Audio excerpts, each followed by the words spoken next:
It's you? Hossy baby, Gemma Lemon? The newest sensation coming out of Springfield, New Jersey is the baby content creator Hossy Baby. Oh, I hate it when mommy takes a binky, am I right? It's fucking not nap time, it's pooping in my diaper time. Fuck. Fuck out of here, ho. Fellas, am I right? When you're goo-goo gagaing and your mommy comes over and she's like, it's nap time, and I'm like, no, it's not, bitch. What's up, chat? I'm doing a binky unboxing. This is the Suckmaster 5000. That's right. It's gold-plated. This binky is gold-plated because everybody knows I'm the youngest flexer. I want to make sure that everybody knows. This is incredible. Oh my God. When I do bits like this and then I fucking forget that they like exist. He's a rude dude with a tude. Catch him streaming live from the crib every day at kick.com/HossyBB. Oh my God, this is incredible. Wait, that wasn't all AI? No, every part of that is me. Like I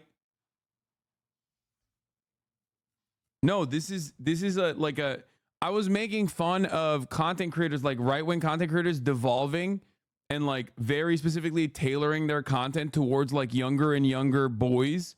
And I was saying like the next wave is just going to be like an Andrew Tate style content creator, but like specifically for babies. Yeah. And they brought it to life. This person brought it to life. Oh my God, what an incredible. You're funnier than you give yourself credit for. Of course I remember the rant. I thought it was a really funny one. He's the one that made this one. I want to grab pussy. Oh, this one is amazing. Yeah, this one was one of my favorites. Hell yeah, brother. Thank you, Mom. Oh my God. Why didn't you make the beast cut? Palestine. Like, I don't know. They didn't tell me, but like, I do remember like being asked to participate in something like that.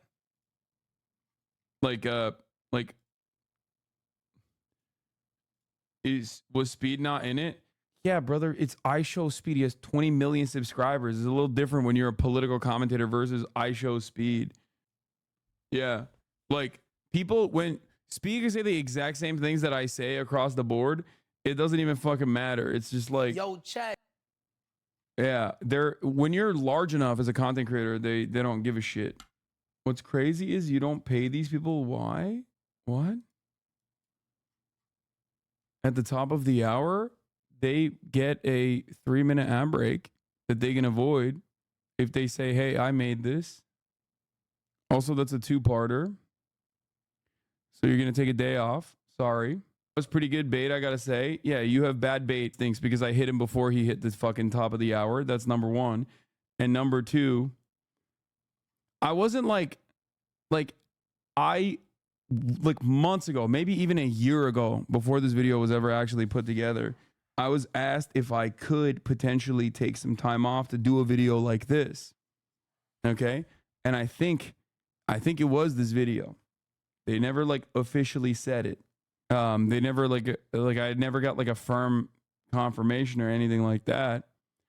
And then I just never like asked about it. Also, you should ask about how to avoid the top of the hour ad break by subscribing. The answer is subscribing. For $6 or for free with a Twitch Prime, here's a 3-minute ad break now. The Dems don't pay me. It's okay, chat. I only got a backdoor in Windows 11. Nothing fancy. Okay, dude, chill. But like, I mean, maybe there was some different reasons. I'm just suspecting that like, I'm suspecting that, maybe I became too polarizing of a figure. So I was not asked, or maybe it's because I just don't have motion like that. It's probably a bit of both. You guys are so funny when you're like, and Logan Paul isn't. Dude, Logan Paul is one of the largest content creators on the fucking planet. He's literally not he's not risky enough to be on WWF. I think you guys misunderstand something. Okay? I think you guys misunderstand something, and this is quite significant. If I had 10 million subs on YouTube, it wouldn't matter. Okay? It wouldn't matter what I say. Like, there would be significantly more opportunities, regardless of whether I'm a political content creator or not. Okay? So that's number one. Number two, for a lot of people, clout obviously completely overweighs like polarization. But beyond that, but yeah, Logan Paul interviewed the previous president. Like, it's just not even a question. Beyond the cloud, it's also like being a political commentator is seen as like a significantly worse, more polarizing, more like less brand friendly thing than just like being a content creator that's like known for like the suicide forest stuff or whatever, right? Like people will always give much more leeway to someone like that than someone like myself, for sure. But like I said, maybe I was just like maybe it was being floated around, and then they were like, yeah, we don't want to have him on because he's not big enough. Political commentators are not seen as content creators in the mainstream. Yeah. But it's all good. I mean, it is what it is. Also, the whole thing of being America Deserved 9/11 guy to a huge chunk of people. No, dude, if I was like a content creator who just like did IRL streams and did backflips and shit, that wouldn't matter is my point. But the fact that I'm still a political content creator primarily and known for takes like that is the issue. Yeah, like I don't think people understand this. Anyway, you do non-political content to a larger degree than any other political commentator I know. Yeah, I know. I try to live in like that. I try to live in the middle of this, the middle of this boundary, like exist in this space where I'm both like doing influencer shit and also simultaneously doing political commentary, and it feeds into my political commentary. And a lot of people don't understand that. People think that that's like a lot of people in this community don't understand that. They'll be like, why do you do this kind of stuff? You know what I mean? Why do you do all this like dumb shit every now and then? Why aren't you just like hyper focusing on politics? And like, this is the reason. The reason why I don't just do politics is because like I want to have a broader appeal. Anyway, the balance is real solid. Vlog, gaming, ball, etc. makes this substantially easier to connect with politics with you as a person and not just a personality. Yeah. Anyway, some of my favorite memories are streams of the semi-political shit, like commenting on that video, the most racist town in America. Watched that live when I played Elden Ring. It was great. Yeah. I never understand those chatters. They're somehow able to figure out that politics is everywhere, but can't figure out that doing those lighter content moments is part of that. Yeah. Also, most importantly, is a video about YouTubers. The song's actual YouTube content is mostly strictly about politics and news. Well, you know, there's a lot of like streamer first YouTubers on there. So it's not like it's just YouTubers. Like, that's not correct. There's a lot of people on there that are streamers first, primarily streamers, actually, I would say, more so than they're like YouTubers. Anyway, I got here with the normies. 2019 to 2021 peak Hassan. What the fuck? Saw you on Kick Clips reacting to the Biden press conference. It was funny. Anyway, we'll get to that in a second. Like, we'll get to the Mr. Beast video in a little bit. Let's do a little bit of politics first, and then we'll get to the fun stuff. President Biden holding a rally in Michigan yesterday. This is now officially the month of Biden telling everybody that he is alive. I said light news. I said we're going to do a little bit of Brandon watch before we move on. And President Biden hitting the campaign trail, telling voters he is in the race to win it. ABC's Mary Alice Parks joins us now. Mary Alice, it's been a big week. What's the latest with this? Yeah, Rhiannon, good morning. The president overnight was more energetic in Michigan. He enjoyed a warm reception. How about you blast off first? I did. I already did. Saturday Fun Day, light news, Brandon watch, reacts galore, watching new Mr. Beast video that I wasn't invited to, drama, and Elden Lord later, get in now. Bam it again. I hear he's staying in until after the RNC. That's what I think too. If there was actually some unity and the Democratic Party was actually secretly playing it smart, dog, you're not gaming. Why are you saying that? When I say I'm going to game, I will game. From his supporters telling him that they had his back. But we know other Democrats, including many running for office themselves, are still worried about whether Biden will ever be able to put these questions about his age behind him.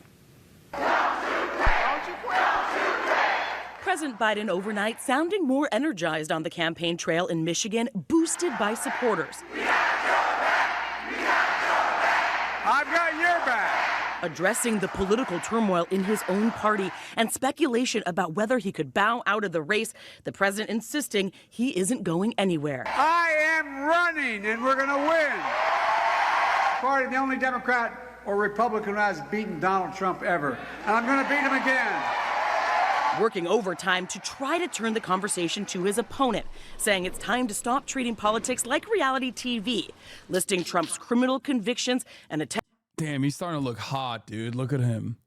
He's got that Ozempic going for him, dude. It's unstoppable. 15% body fat Trump is a demon that you are not ready for, chat. I'm telling you, dude. Attempt to overthrow the 2020 election results. Do you really want to go back to the chaos of Donald Trump as president? And Biden laying out what he wants to do in the first 100 days of a second term: restore a national right to abortion and medical debt and raise the federal minimum wage. But anxiety among Democrats only growing. 20 congressional Democrats now saying Biden should step aside. We must prevail against the incalculable threat Donald Trump poses to the American institutions of freedom and democracy. House Democratic leader Hakeem Jeffries meeting privately with President Biden, telling his colleagues after that he directly expressed the full breadth of insight, heartfelt perspectives, and conclusions about the path forward that he heard from his members. His statement not mentioning whether he encouraged the president to stay in the race. Around the country, Democratic voters telling us, some more excited than others, that they are sticking with their party. I'm going to vote for the Democratic Party, not necessarily Joe Biden. Everybody keeps accentuating his... Why do you think Bernie decided to do this for Biden? I don't know, because he's old and likes Biden. He did this in 2019. He did this in 2020.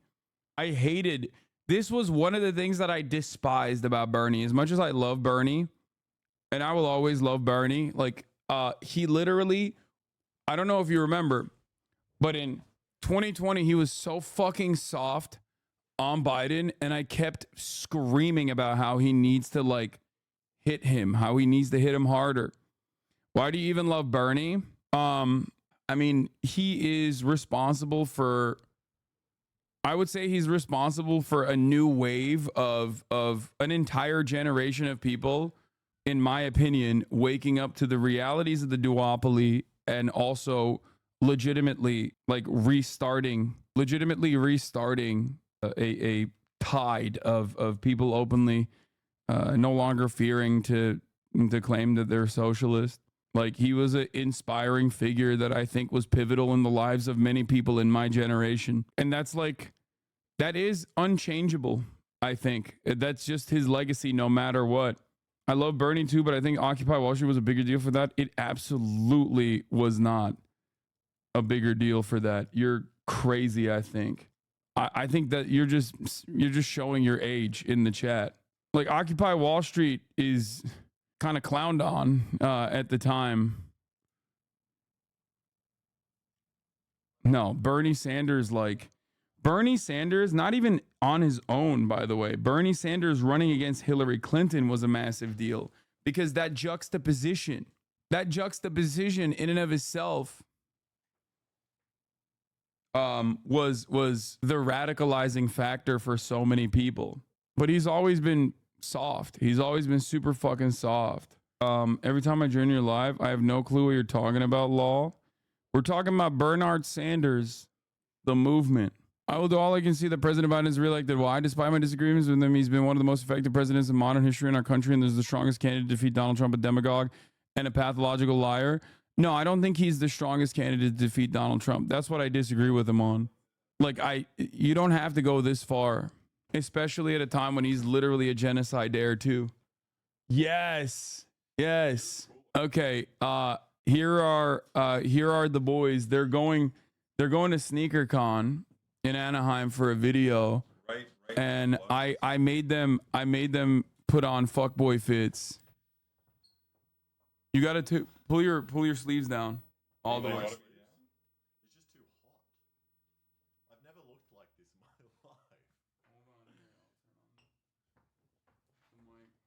Not that one. The third one is the no noise gate one. Oh, yeah. Bring it closer. What do we think? Does anyone actually like this? I meant to have this a little bit tucked in. Very tucked in. No, not tucked in. Just wear it like that. Everyone's saying no. No, people are saying yes. No, they're supposed to look like fuckboys, chat. That's the point. We're trying to blend in. Yes. Dude, you look perfect. This is it. This is the movement. This is the method. We are so hype right now. Anything you would change? What are they saying? Virtually everything they're wearing, I got for free, by the way. So don't fucking yell at me. Okay. I think that's the most embarrassing article of clothing on the planet that I have in my closet that I will never wear. Well, the Marc Jacobs one is really embarrassing too. I was like, I do not know why people send me this shit. You know who I feel like? What? I feel like Mr. Beast at the petrol station. Oh, fuckboy Beast. Fuckboy Beast. Why don't I just look like Hassan? Hassan looks That looks nice. more. Yeah, I don't like. I wear those pants. I wear those shoes. I wear those shoes. I like don't these really wear pants. those pants anymore. But they're fine. I would never wear either of these tops. Someone said I'm washing my hands perfect. What does that mean? That's this one. Oh, that's this. Is that like a COVID thing that people started doing? Here it is. Thank you for your input, everybody. You wouldn't wear Balenciaga? I would not. Yeah, look, Marc Jacobs sent me some free shit. I would never wear this in my life. Yeah. No, I would never wear a shirt that just says fucking Paris, France, Balenciaga on it. Like, it's insane. I didn't say I would never wear Balenciaga. I just said I would never wear a shirt that You're just complete- straight up says I Balenciaga look like a on. completely different Different guy. man. But the way it fits on you, you look like the what's that? King of Wishful Thinking. Like a 90s cool guy. I'm happy with this. No, the fit's great. He's got. Well, thank you, He's Hassan. got one of my favorite shoes on. I did buy the shoes. The shoes were not free. The ambush Air Force Ones. He's got my other favorite pair of shoes on. The Cactus Jack Travis Scott not Yeezy. The Travis Scott Cactus Jack Nikes. Those are actually, both of those shoes are hard, and you will absolutely get. This outfit is going to cause everyone to literally like think that you are actually blending in, because those are actual fuckboy hypebeast shoes, and they're nice. Isn't Marc Jacobs Zionist? Let me out. I don't fucking know. I don't think they give a shit when they send me clothes. Dolce and Gabbana sends me shit all the time too. Alexis is Zionist, so Yeah. it's perfect. Yeah. I'm Israel High. Yeah. So yeah, they are. They're doing a video, a new video. What is that? Why do I have that much room under my arm? That's like, it's supposed to be oversized. That's the whole point. Nice. Anyway. I'm not gonna lie, it's actually very comfortable. It's like I'm wearing pajamas, but outside. Yeah. Okay. Well, thank you for the input, everybody, and Hassan, thank you for the clothes. Yeah, you guys got to take a mirror pic now. Everyone is spamming jewelry. No, it's too much. Just fucking chill, okay? I don't want to go through the trouble of like giving them jewelry. They have enough. They've worn enough shit. They look fuckboy enough. Shut up. Will this video actually be posted? Who knows? Stingy motherfucker. Oh yeah, me, famously stingy. What's next? Are you gonna say I don't fucking work? I'm lazy? Is that the next thing? There's two things that I am definitely objectively not, and you can't even fucking lie about it, and that's stingy, or that I don't work hard. No rings that takes the fuckboy energy down. I agree. I was gonna call you fat. Okay, that's another thing that you can't call me any longer. But they need a dangling cross earrings to complete the look. Okay, calm down, dude. Your hairline is receding. I don't know why chatters think that this is like an opportunity to just like say the dumbest shit. Anyway, big ups to Bernie and AOC Brooklyn. And Brooklyn, time to change the U.S. politics. I don't know what that means. Anyway, the weird thing with Bernie is I understand why AOC is supporting Biden, but I don't understand the political calculus with Bernie doing it. I think it's honest. I think it's genuine. He just really likes Biden. He really likes old people. He's old. I think that's probably what it is. I don't fucking know. I don't even care to theorize on it. Nothing's changed for me. I support Biden. His record is great. His braless wives. Now, the president has been working the phones, talking. Bro, what is ABC's like Vaseline on the lens ass fucking coverage, dude? Why does this look like a TV show? Why does this look like a TV show from the 90s? Like, am I crazy? Why does this look like that? Cameraman has Funyuns on his lap. Yeah, it's just like over sharpened. Yeah. Talking to Democratic lawmakers. One of those calls was with members of the Hispanic caucus. Sources telling me that Congressman Mike Levin said directly to Biden that he should drop out of the race, and that others were really frustrated that they couldn't get their questions straight to the president. Yeah, these questions keep on coming. Mary Alice, thank you so much. We do appreciate it. We are going to start this. Dude, what? They went back to back with this awful ass camera. It's getting worse. Am I crazy? Or is this genuinely getting worse? It's like so sharp. It's overexposed. It's got like this weird pinkish hue to it. Half hour here with a closer look at President Biden under pressure from those who say that he should abandon his run for president. Joining us here are ABC White House correspondent Mary Alice Parks, and NPR White House correspondent and ABC News contributor Asma Khalid. Welcome to you both. Good morning. Okay, so Mary Alice, let's start with you because you cover the White House. Okay, the wide is so busted. The wide is so busted. Bro's a video pervert now. I mean, look, I don't personally care all that much. I do, however, I mean, I am a fucking content creator. This is what I do to a certain degree professionally. It is kind of funny that like a multi-million-dollar production such as this one would just be so bad. I don't know. That's it. Every day, the president doesn't seem to be making any big changes. No, there's no big change in strategy. In fact, his team has insisted that they are staying the course. They say that they still think he can win if they get him out there more, if they work closely with organizers. But I can tell you that is an answer that has been wholly unsatisfying to a lot of these members who are running themselves in tight races. And they say that voters just already think the damage has been done, that they think he is too old. It's also been interesting to me to listen to even staff at the president's campaign who are worried that that top brass is in denial about how bad the political situation really is. You know, one source who works with the party described it to me. He said he thought it was a campaign that is paralyzed. He said that these members of Congress are not dumb. If they're waiting for numbers, they're waiting for data. And if the Biden campaign had good data about how they were still going to pull this off, they would show it. And so far, they have not showed it to those members of Congress. And that is why you've seen more and more defections. So, Asma, let's get your impressions of this news conference that Biden did the other night. Did it do enough or anything really to ease those concerns? Yeah, I don't think it fundamentally changed the status quo. If you look at President Biden and his team, they feel re-energized. He got a sort of boost of optimism. You saw him give that fiery speech in Michigan yesterday.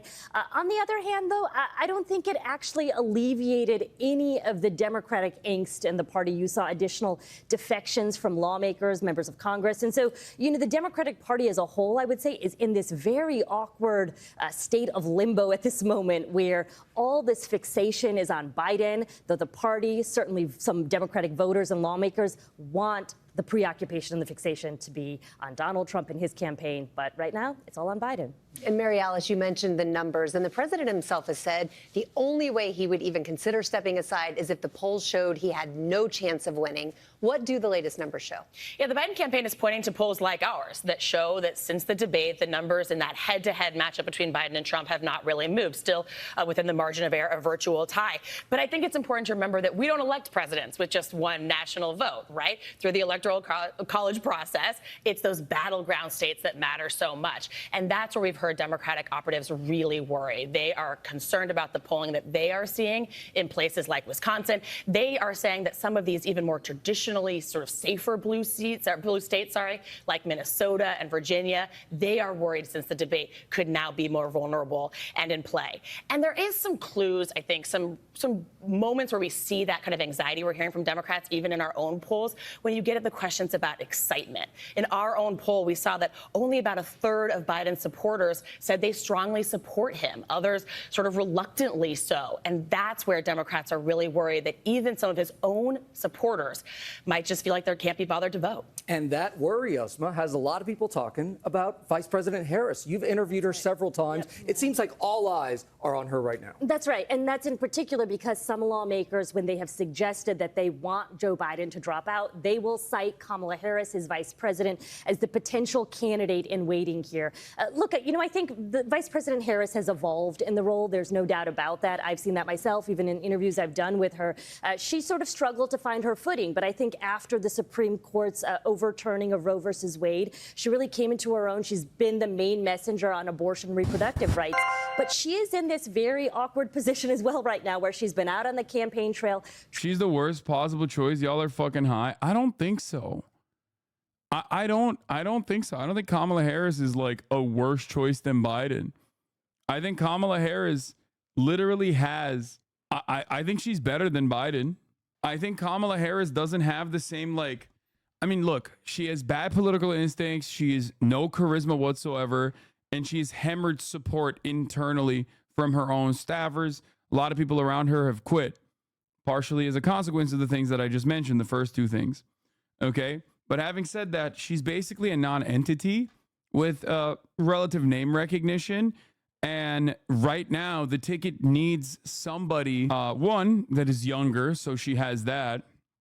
The ticket needs somebody who is inoffensive, somebody that is that can get the conversation back to policy differences, somebody that can show that like the Democratic Party actually is the adult party, right?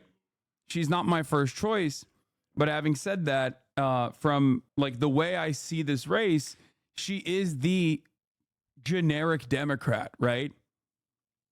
Do you think she could debate? I mean, we saw her debate. She wasn't great. She's nothing to write home about. But ultimately, but she's a cop. She's a cop, though. Yeah, guys, we're talking about the Democratic Party. The guy that she's replacing literally wrote the crime bill and eulogized the segregationists. Okay. Like, what do you mean? Yeah, they're all fucking cops to a certain degree, okay? Biden ran on funding the police, chat. What are we talking about? This is completely outside of our understanding, I would say. 2 words, Doug Burgum. I mean, the Bergmentum is actually very real, and I would be very scared that Trump might actually do the right thing and put Doug Burgum up on that ticket. That's all I'm saying. Trying to refocus the campaign on Donald Trump while also being one of the few people. Edgar Mentum pointed out that Trump's biggest weaknesses are being old and nuts, and Biden is seen as worse than Trump. Kamala has none of that.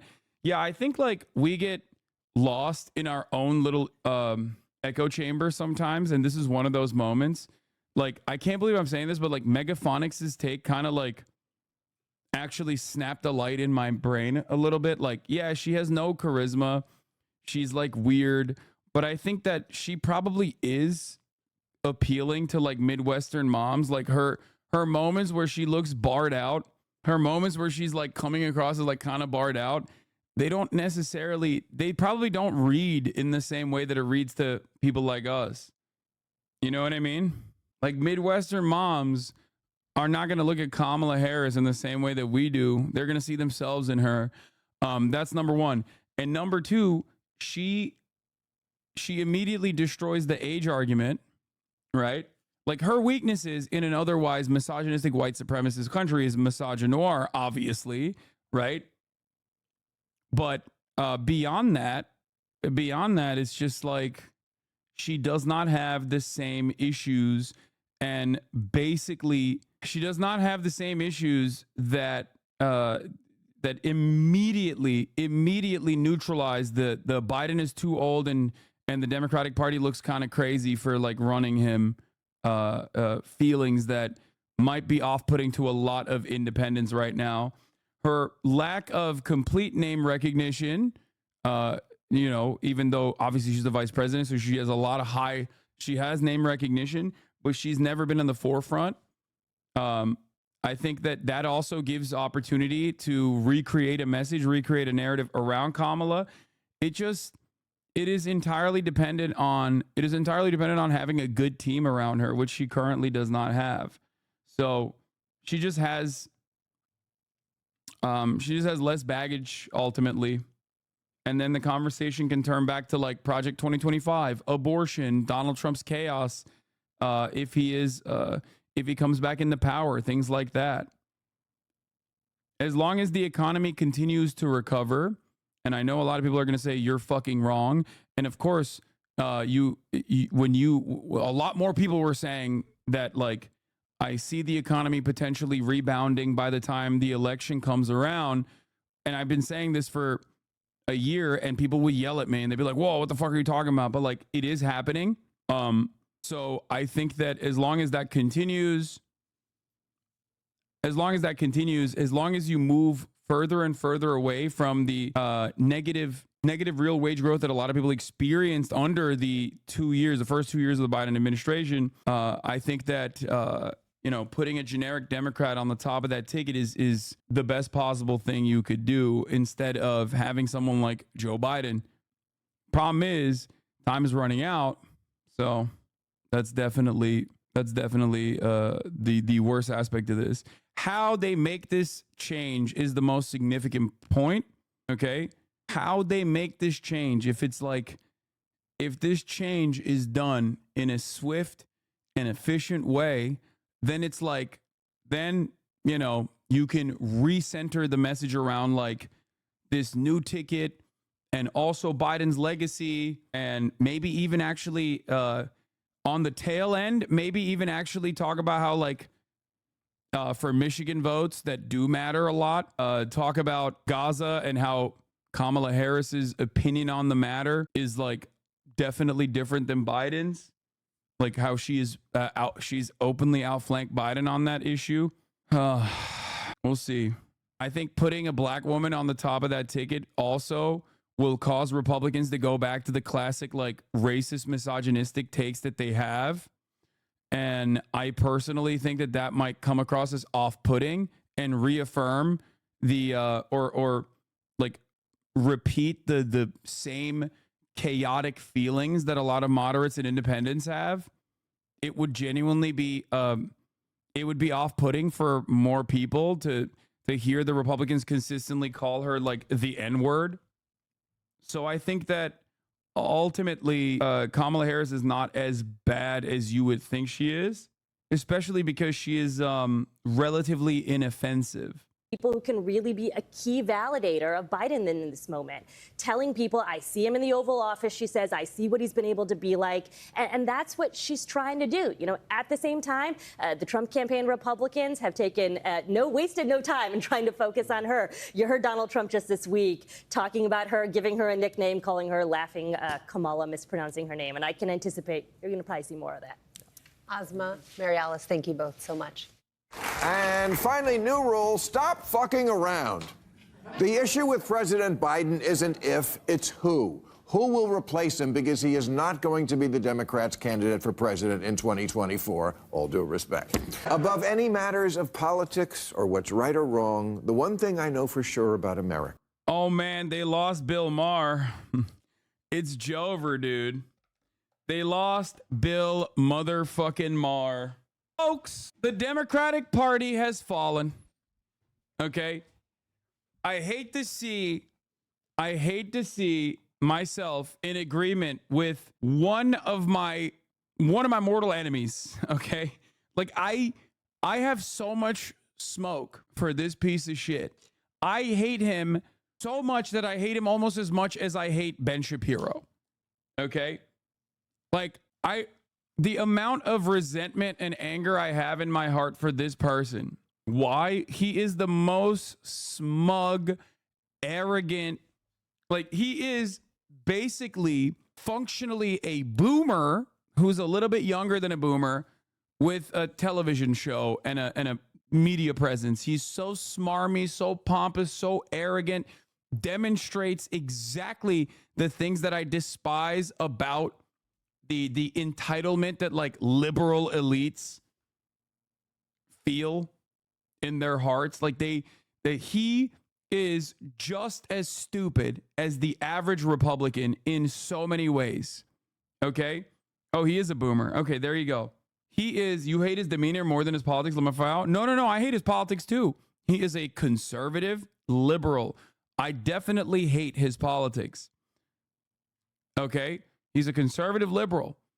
He's very racist. He's unimaginably Islamophobic. He's also incredibly hypocritical about the way that he analyzes religion. He's always like, I just hate religion. But also, Israel has a right to defend itself and also be a religious theocracy. Muslims, though, those are the barbarian sand monkeys. But of course, Israel, I'm Israel. Hi. Like, that's him. Okay? I despise him. I despise him. Everything he represents is just like, I hate. Okay? Anyway, yeah, he is such a smarmy piece of shit. Okay. what was I going to say? Oh, his demeanor I despise, his attitude I despise, his ideology I despise. He is just the most annoying, most like, yeah, he's like a Reddit atheist, but but beefed up. So having said all of this, seems like he also sees the writing on the wall. Is this his humor? He has no fucking humor. What are you talking about? He's the least funny comedian on the planet. It's run by mean girls. Mean girls in the press and in politics and in life. And when they smell blood in the water, the lust to finish off a vulnerable person will never be denied. Biden is toast. The walls will keep crumbling. And my pick in the office pool for when he gives it up is August 9th, the 50th anniversary of when Nixon did, for, of course, very different reasons. Yes, replacing a president as his party's candidate this late will seem like a big deal for about 3 days, and then we'll all be over it. It'll be like when a coworker gets her tits done. I mean, okay, that's actually not only a good joke, but also absolutely correct. I hate that. Oh my God, Ben Shapiro's on the panel. Oh my God. Oh my God. This is literally like the Avengers of all the smug elitist pieces of shit. Oh my God, jump scare.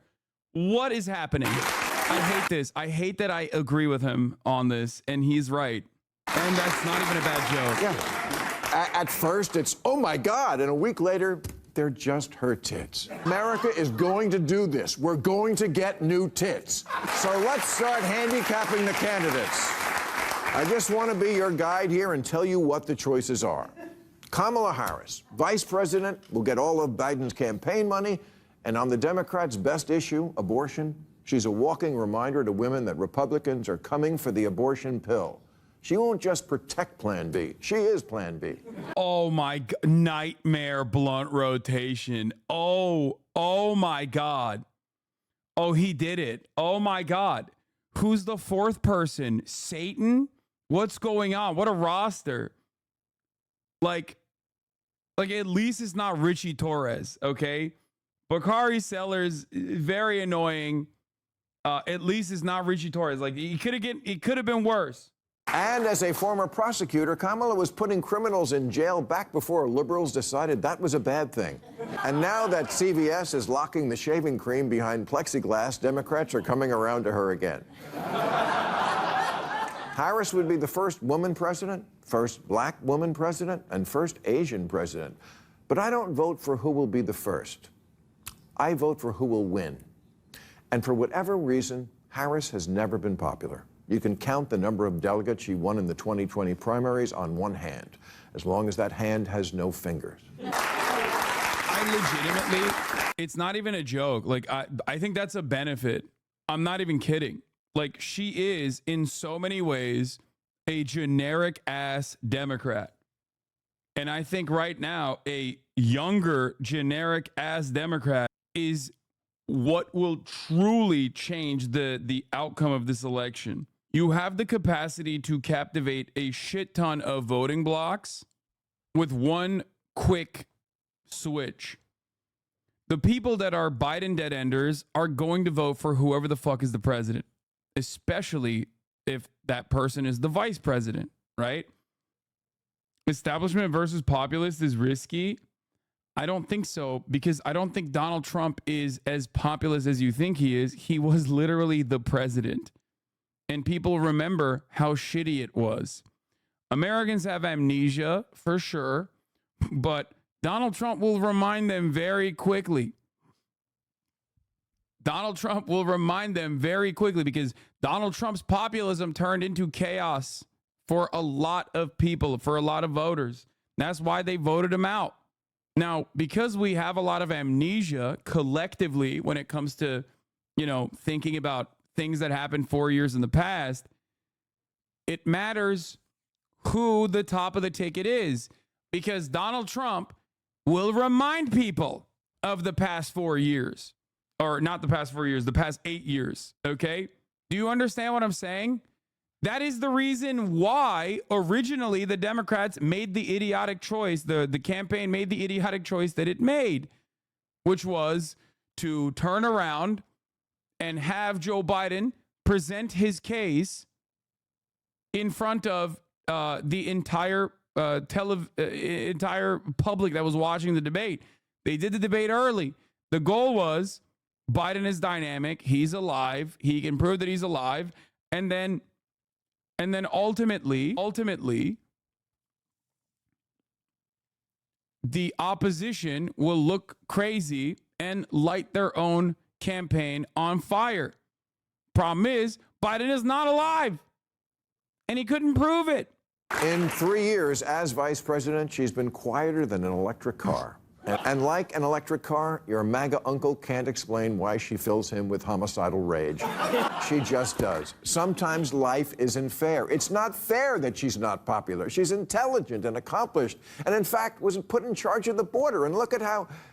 Okay, bad example. I do hate that. Like, this is another reason why. Like, look. This is why I hate him. Like, he is just such a right-wing shithead, dude. How can you not hate this motherfucker? Oh, man, the border is out of control. Oh, bitch. Oh, crime is out of control. Border is out of control. Both are just right-wing panics, okay? Right-wing hysteria. Right-wing hysteria that this dumb fuck is leaning into, not realizing that if he was a real one, if he was genuinely interested in the continuation of the Democratic Party's legacy or the continuation of the Democratic Party's like electoral chances, electoral victory, then he wouldn't be fucking leaning into this right-wing nonsense. But because he's such an old dumbass and a reactionary himself, he can't comprehend. He cannot comprehend that these are all right-wing panics that have dominated the discourse. And he's leaning into it and making it fucking worse. Debating my conservative family is impossible on the border because they just make shit up and there's no way to counter because they just won't believe you. Yeah, it's the same with crime. It's the same with crime. There is nothing you can do. It feels so helpless. Okay? He's just telling the truth. See, there's still people in here. Ask them for evidence. You can't. It doesn't matter. Their evidence is made up hysteria. It's made up and it's panic and it's hysteria. That's it. Oh, they're coming over the border to do crimes. That is an insane assertion. That is an insane thing to say. Not only is crime lower, okay, it's trending lower as it has been, except for that fucking brief blip post-COVID. And also on top of that, he's just stating facts. No, it's not about the border. It's about how incompetent and invisible she is. It's not, lol, you are clueless. What? He's just stating facts. What's the fact? What's the fact about immigration? Immigrants are coming over the border seeking refugees are coming over the border seeking asylum. It is legal for them to do so, okay? Not only is it legal, of course, I consider it to be immoral to deny them entry into the country. But what do you think is happening there? Okay? What do you think is going on? Do you think they're coming over the border with ill intent to come in here and do crimes? Do you think they're invading the country? Or do you think these are people just like you, just like your family, just like your friends, who have hopes, dreams, and just simply want to survive? And they're coming and exercising their legal right to seek asylum with the hopes that they can inevitably get processed, start becoming active, productive members of American society, the American workforce, just like our families, except not breaking the law. That's a great take, but it's pure copium. Why do we have laws then? Laws change. If you knew anything about the history of immigration, you would know that those laws have changed specifically so that there is a group of people that we can consistently use as basically slave labor. Also, these guys are not actually violating the law. This is very important for you to understand. They are not breaking the law, okay? They are not breaking the law anyway. These are asylum seekers. It is legal for them to come to the United States of America, step foot inside of the border, and legally seek asylum. So it's not even a matter of the law, even though laws can change. Okay? And sometimes bad laws do change after people fight to change them. Chattel slavery was legal. Killing Jews and sending them to concentration camps in Nazi Germany was legal. Ironic, because the Bracero program is exactly what the Nazis tailored the camps off of as well. They drew a lot of inspiration from the methods that the American government used at the time when the American government was shipping in Mexicans into the United States of America to beef up agricultural production, to beef up agricultural output, only to put them in fucking camps and spray them. You have to be extra racist to make a sock account to try and debate immigration. Yeah. And it's really funny how much this discourse has changed. I don't normally do this, but I think it's good to hear how far right we Yes, my name is David Grossberg, and how far right this country has become on the issue of immigration. Here is George H.W. Bush and Ronald Reagan debating on immigration in 1980. Okay? This is the Republican primary. These are both Republican presidential candidates. Okay? Let's take a look. Yes, my name is David Grossberg, and I'd like to know, do you think the children of illegal aliens should be allowed to attend Texas public schools free, or do you think that their parents should pay for their education? Who are you addressing that to? I think you're first in this. He was looking right at you. I said he was. Look, I'd like to see something done about the illegal alien problem that would be so sensitive and so understanding about labor needs and human needs that problem wouldn't come up. But today, if those people are here, I would reluctantly say I think they would get whatever it is that they're, what the society is giving to their neighbors. But the problem has to be solved. The problem has to be solved because as we have kind of made illegal some kinds of labor that I'd like to see legal, we're doing two things. We're creating a whole society of really honorable, decent, family-loving people that are in violation of the law, and secondly, we're exacerbating relations with Mexico. The answer to your question is much more fundamental than whether they attend Houston schools, it seems to me. I don't want to see if they're living here, I don't want to see a whole thing of 6- and 8-year-old kids being made, one totally uneducated and made to feel that they're living with outside the law. Let's address ourselves to the fundamentals. These are good people, strong people. Part of my family is a Mexican. Like this is to the left of Joseph Robinette Biden's position in 2024. Okay? Do you understand? The Democrat in 2024, the Democratic Party, which ironically he ran for president after this cycle, Joe Biden did. True, the situation in 1980 is the exact same in 2024. Brilliant take. It is. The American population has grown, right? And the share of immigrants that are trying to come into the country to legally seek asylum has grown as well. Unless you think that the undocumented migrants now are somehow more like violent than they were back then, okay?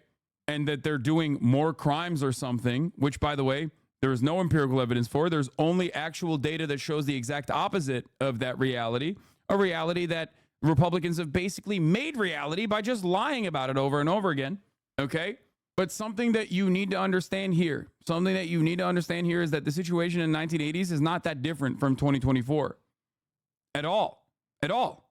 America has always relied on a steady flow at all. No, actually, let's continue. I add to that, I think the time has come that the United States and our neighbors, particularly our neighbor to the south, should have a better understanding and a better relationship than we've ever had. And I think that we haven't been sensitive enough to our size and our power. They have a problem of 40 to 50% unemployment. Now, this cannot continue without the possibility arising, in regard to that other country that we talked about, of Cuba and what it is stirring up, of the possibility of trouble below the border, and we could have a very hostile and strange neighbor on our border. Rather than making them, or talking about putting up a fence, why don't we work out some recognition of our mutual problems, make it possible for them to come here legally with a work permit, And then while they're working and earning here, they pay taxes here. And when they go... The irony of this is that this ultimately was an inherently exploitative way to take advantage of a steady flow of migrant workers that come into the country. And we've moved even further beyond this level of exploitation. We rely, like they do this in Europe. They do this with Polish people in Europe. They did this with Turkish migrant workers in Germany. Many Western liberal countries already rely on a two-tier labor system, right?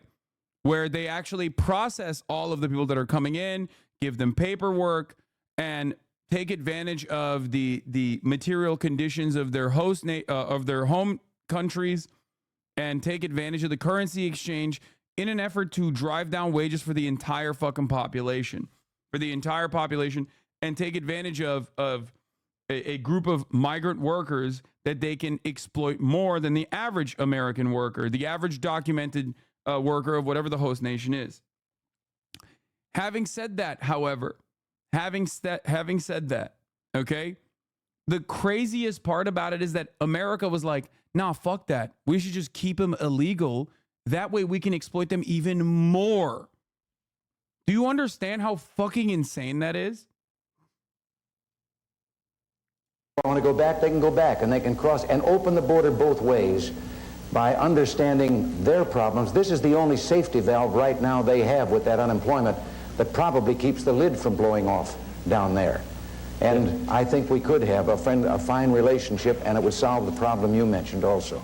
Yeah. Here's Ronald Reagan speaking about in 1986, signing a ceremony for Immigration Reform and Control Act in the Roosevelt Room, talking about amnesty. As you guys know, this is one of the biggest pieces of shit in American history.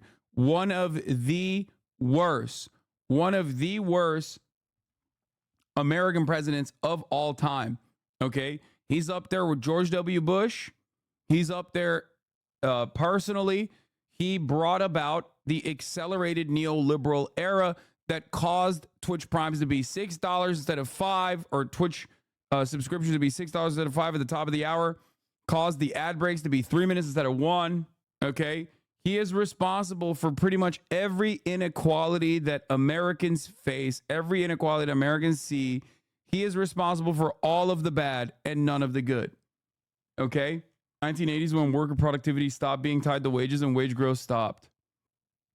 Cody just posted this video on Reagan. Everything bad is Ronald Reagan's fault. Oh, I love this. Okay, we can watch this.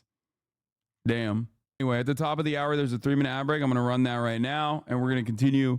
But here, this is what he had to say about fucking amnesty. Tuesday's election, and I want to congratulate all of you in the House of Representatives who've just been reelected.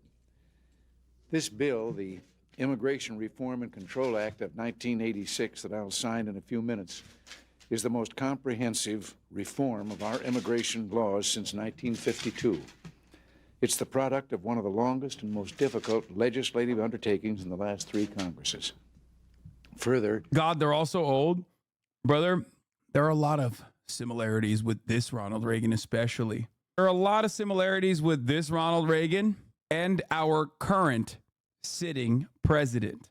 And by that, I mean their brains. Ronald Reagan at this point, I believe, was in the beginning stages of Alzheimer's, if not, yeah. Leisha Miller has shorts that say Reagan ruined everything. Yes. Ronald Reagan in the United States of America and Margaret Thatcher in the UK is perhaps most singularly responsible for the fall of Western civilization. Okay. Not that I give a shit about that sort of thing, but yes, absolutely. When you think about like material conditions worsening, when you think about gross inequality, the wealth disparity, okay, these two brought about the absolute worst change in the Western world. It's an excellent example of a truly successful bipartisan effort. The administration and the allies of immigration reform on both sides of the Capitol and both sides of the aisle work together to accomplish these critically important reforms to control illegal immigration. In 1981, this administration asked the Congress to pass a comprehensive legislative package including employer sanctions, other measures to increase enforcement of the immigration laws, and legalization. The Act provides these three essential components. This has not discouraged illegal immigration to the United States from all around the globe. The problem of illegal immigration should not, therefore, be seen as a problem between the United States and its neighbors. Our objective is only to establish a reasonable, fair, orderly, and secure system of immigration into this country, and not to discriminate in any way against particular nations or people. I would like to recognize a few of the public servants whose unflagging efforts have made this legislation a reality. Senator Alan Simpson, Congressman Dan Lundgren, Chairman Peter Rodino, Congressman Ron Mazzoli have long pursued and now have attained this landmark legislation. Important roles were played by Senator Strom Thurmond, Senator Paul Simon. Strom Thurmond, another Brandon bestie. Also a rugged segregationist. That's right. Back then, they still had literal out and about segregationists. God, American politics is so busted. It's fucking crazy. It's actually wild to think about. Like, sure, this is 1986, okay? 5 years before I was born, America still had motherfucking segregationists in office running rampant, dude. Isn't that crazy? Draw my filibuster to the 1958 Civil Rights Act for 25 hours straight, Thurman. Yeah, back then they actually made these motherfuckers stand too. That's the worst part. We don't even do that anymore. The threat of a filibuster alone is enough for no bill to fucking pass. I hate this shit. They need to literally force people. They need to force people to stand up, stand on business. Congressman Ham Fish, Bill McCollum, Chuck Schumer, and many others in both houses of the Congress and in both parties. Additionally, I would like to note the excellent efforts of members of my administration who have worked so hard over the last 6 years to make this bill signing possible today. The long list of those in the executive branch is headed by Attorneys General Edwin Meese and William French Smith, who, with Immigration Commissioner Alan C. Nelson, have contributed greatly to our efforts to pass meaningful immigration reform. Future generations of Americans will be thankful for our efforts to humanely regain control of our borders and thereby preserve the value of one of the most sacred possessions of our people, American. Yeah, people forget that like Reagan and Nixon are Californian. California used to be red. Citizenship. So now I'll get on with the signing and make this into law. Hope nothing happens to me between here and the table. Oh, man. Back when California was a good place. Yeah, dude, totally. So much better. Trump supporters losing the sun. Medical emergencies left and right at the Trump rally here in Butler County, PA. They've offered no shaded areas in the audience, and small pallets of bottled water aren't sufficient. Several calls for medic amid the crowd. We're here for CBS Evening News. That's awesome.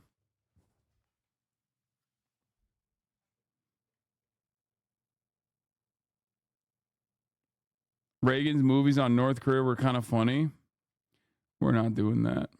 Okay. Anyway, let's get back to this fucking dickhead. I can't believe we just strayed away so far because we talked about immigration. I just wanted to show you guys like how different things used to be in terms of like looking at immigration as not like a roving gang of barbaric monsters that are invading the country. Military-aged males was not the conversation being had. Attitudes change. Attitudes change throughout time, okay?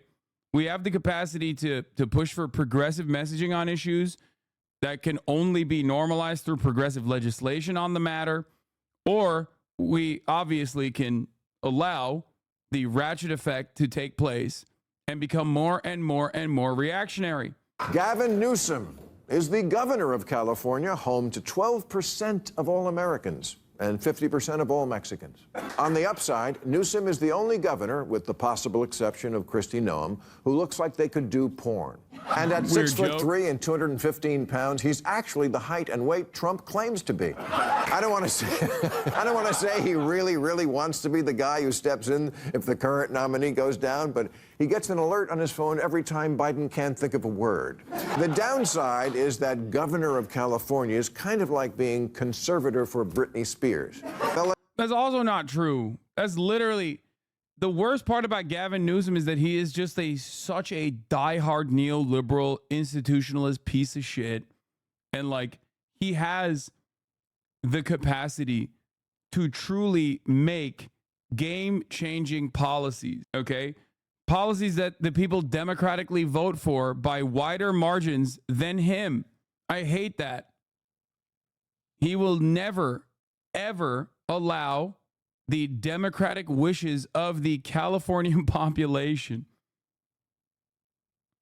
whether it be instituting some kind of socialized medicine, which he has vetoed on multiple occasions, or even tackling the homelessness issue by directly building new housing units and using the massive amounts of budget surplus that we have in the state of California that is, in some instances, specifically accrued to deal with the housing problem, with the housing crisis. We'll attack him on California's homeless problem, but there's a response to that. The homeless can live anywhere, but they choose California. 9 out of 10 machete-wielding meth addicts say they wouldn't be unhoused anywhere else. Of course, the knock on Gavin has always been that he's slick. Yeah, you know what? I'm okay with that. I notice slick is something no one has been accusing Biden of lately. Do you want good at talking or don't you? Newsom is the best communicator in the party with a history of standing up to bullies, and his name lends itself to the best slogan since I Like Ike. I'm having Gavin. Gretchen Whitmer is a very attractive choice. High-profile female governor who owns dogs but doesn't shoot them. Polls show Whitmer would beat Trump in the must-win swing state she governs, Michigan, and she's a pragmatist who told the Detroit Free Press, I want to get shit done, and has, building up a string of victories on increasing wages, universal background checks, expanding health care, legalizing weed. By the way, this is the reason why I say, like, this is the... He's basically describing why I talk about Mama Gretch, Big Gretch, and why she would actually be pretty solid in comparison to all of the other alternatives. And protecting abortion rights and gay rights. No wonder rednecks try. This is so funny that, like, it is also so funny that on that panel that I was on with Piers Morgan, the lady that is supposed to be like, the lady that likes Ron DeSantis was trying to explain how she's actually a communist and bad for this reason. Most people from Michigan do not like her. You are objectively incorrect. What are you talking about? That is just objectively untrue. No, she polls very well in Michigan. You're wrong. Tried to kidnap her. Her biggest weakness is Medicare, and I suspect it has something to do with her, family. Isn't her daughter like a big pharma executive or something? Or some shit like that. People in Michigan don't like her. I'm from Ohio, by the way. I don't know. From a personal vibe check, it seems no one likes her. Okay, got it. Her dad was the CEO of Blue Cross Blue Shield. Oh, there you go. She'll never, not her daughter. She's the daughter of a big pharma executive. Well, not a big pharma executive, but a insurance executive.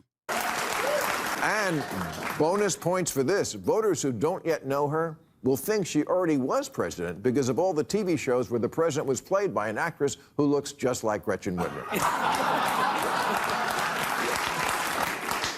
Pete Buttigieg. Wow. Impressive. Impressive. Fought in Afghanistan. Came in third among Democrats for the nomination in 2020. Is a Rhodes Scholar, former mayor, and now he's the Secretary of Transportation, and he's only 10 years old. But unlike Biden, he's allowed to stay up past 8 p.m. He's perfect. And he's perfect for the moment because as our transportation secretary, Pussy Angel says, I will lead the homophobic attacks against Pete. Has experience cleaning up train wrecks. He has the balls to go on Fox News, although it's no secret that he brings something that makes Fox conservatives very uncomfortable. Facts. Oh, God. Oh, you said it, sweetie. For our liberals, Pete checks the gay best friend box, and he speaks 8 languages, which is 8 more than Trump. And his worst scandal was taking too much time off when he had a baby. But if Trump brings that up, Pete can always say, I forget, where were you when Melania was home nursing Barron? Okay, finally, there's this. 37% of our presidents were governors first. The Democratic Party has all these very capable, popular, progressive, but not stupid woke governors. Wes Moore, Andy Beshear, Josh Shapiro, Jared Polis, J.B. Pritzker, Tom Claymore. Ew. You can't put fucking J.B. Pritzker with Jared Polis. Jared Polis would literally, oh my God. He is somehow more of an annoying neoliberal than Pete Buttigieg. He is literally like, he is so gross, dude. He is like, Andy Beshear is fine. That's okay. But like, Polis himself is straight up like, that would be the one election where 3 people vote for the Democratic Party. Okay? He is so unimaginably awful. The vibes are unmatched. Do you not like him because he's Greek? Shaking my head. He is literally an active Redditor. This is true. He behaves like the moderator of r/neoliberal, the subreddit. Like, openly. And he plays League. Oh my God, I can't hate him even more than I do already. Okay, I made up Tom Claymore. But that's because it's important to understand no one knows who these people are, and that's good. We need some new characters on this sitcom we call a country. Americans like new. And these guys, all you need to know is they're moderates, they're under 100 years old, and they have a D next to their name. Sure, it would be fun and probably a winner if Michelle Obama ran, but she's off living her best life. We're not going to get a superstar. We're not going to get a superstar in this draft. We're at the airport, and at this point, we just need to be sure we get the last rental car. You hate Rogan or Bill more? Oh, dude, Bill, what do you mean? At least, like, Joe Rogan is a dummy and will openly recognize that he's a dummy. He calls himself an ape.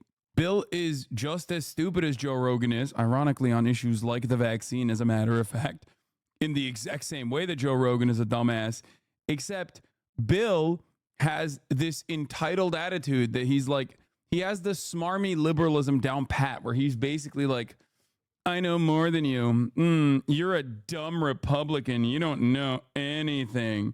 I'm an intellectual. And it's like, dude, you are just as stupid as all of these people that you shit on. Just as stupid. You're just smarmy as fuck. Something reasonably safe, relatively clean, and not Trump. If there isn't a dead Girl Scout in the trunk, we're good to go. Anyway, yeah, countdown to the RNC, but we're gonna move on from the countdown to the RNC to, is there a shorter Reagan video than some more news? Like, no disrespect, I love Cody Shody.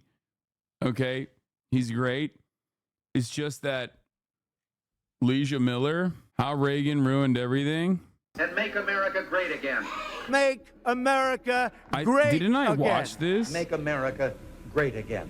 And we will make America great again. What is this? Why Ronald Reagan was the can devil? burn in the flames of tar. Modern Republicans left who aren't blithering idiots look for conservative tones that would. Let's do Republican. Let's do Leisha Miller's video. Also, I have a lot of fun stuff on the docket. Don't you worry. We're gonna watch the Mr. B's video as well. Ronald Reagan for president. Let's make America great again. Ronald Reagan is considered by some to be the greatest president in the history of the United States. She has a newer one. She has a newer Reagan video. Damn, this she got 1.5 million views. Yo, her videos bang. She does a great job. I really enjoy her videos. Leisha Miller, my goat. The one on Cop Cities? No.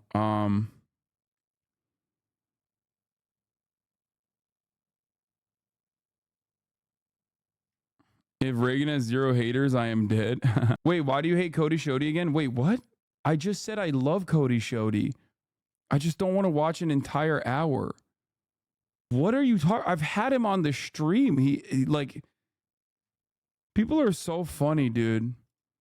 I've always understood that to mean that people loved his version of supply-side economics, also known as trickle-down economics. Tax the rich less, and the benefits would trickle down to all of society. That's just basic economics. Well, turns out, no it's not, and also Reagan's trickle-down theory is just the tip of the iceberg when it comes to the many theories and agendas that Reagan pushed during his administration. Ronald Reagan was elected president in 1980. The 8 years that followed ushered in not only the largest redistribution of wealth in a generation, but also the termination of welfare benefits for thousands of Americans, a dramatic rollback of unions and labor organizing, and an infiltration of Christian fundamentalism into American government, the consequences of which we are still very much feeling to this day. Ronald Reagan walked so that Donald Trump could run, and he altered the American way of life for everyone but the top 1%. 40 years after first being elected president, the myth of Ronald Reagan still lives on in the minds of people who are too deluded to see that the American dream Reagan stood for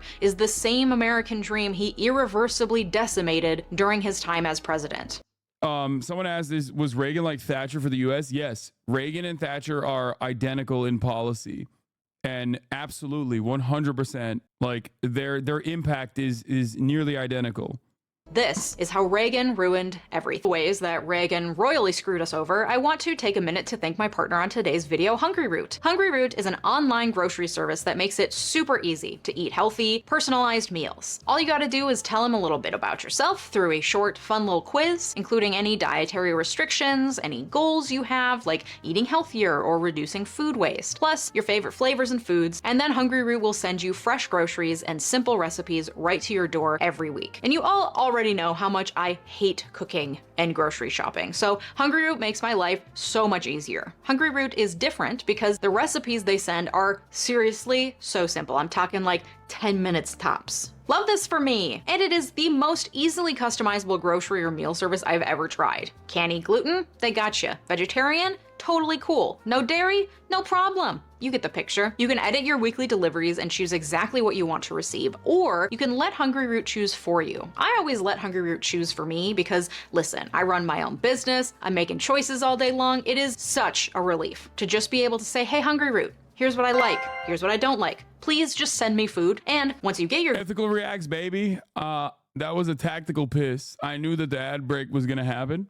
That's why I went groceries, you can just mix and match what they've sent you, or you can follow the easy recipes they send. And the more you use Hungry Root, the better it gets at its personal recommendations for you, which I love. I've been getting Hungry Root for a while now, and it's so nice to get exactly what I want because Hungry Root knows me, you know? And it seriously has saved me so much time in grocery shopping and meal prep. Plus, you never get bored because there are over 2,000 recipes to discover and a wide variety of options for all diets. Plus, they send snacks and breakfast options too, so you get all people to the link down below. Thanks, Hungry Root. To say that our current levels of economic inequality and political instability are the result of a single man is hyperbolic at best, and frankly gives Reagan more credit than he deserves. Our system was fucked enough to produce and support a man like Reagan as president. He didn't just appear out of thin air. But it is hard to pinpoint another president that has had such enduring and wide-ranging negative impacts on the American way of life. I'm gonna unpack Reagan's impact by focusing on who and what he hurt, namely the middle class, minorities, and democracy. Starting with the middle class, let's talk about what Reagan is most known for, Reaganomics, a theory of supply-side economics that says that by removing regulations on businesses and lowering their taxes, they would be able to be more productive, have more freedom to be agile in the market, and that growth would then translate to more jobs and higher wages for workers. The wealth would start at the top and it would trickle down to everyone. When Reagan took office, the US was going through what was called stagflation, where both inflation and unemployment rates were high. The country was in the worst recession since the Great Depression at the time. Because of this, people were primed for major economic change, and Reagan ushered in that change. After the Great Depression, the New Deal came with huge amounts of government spending on everything from mortgage financing for whites only, more on that in my last video on housing segregation, to job creation, to building infrastructure, and these government programs were popular because they did grow the economy and create jobs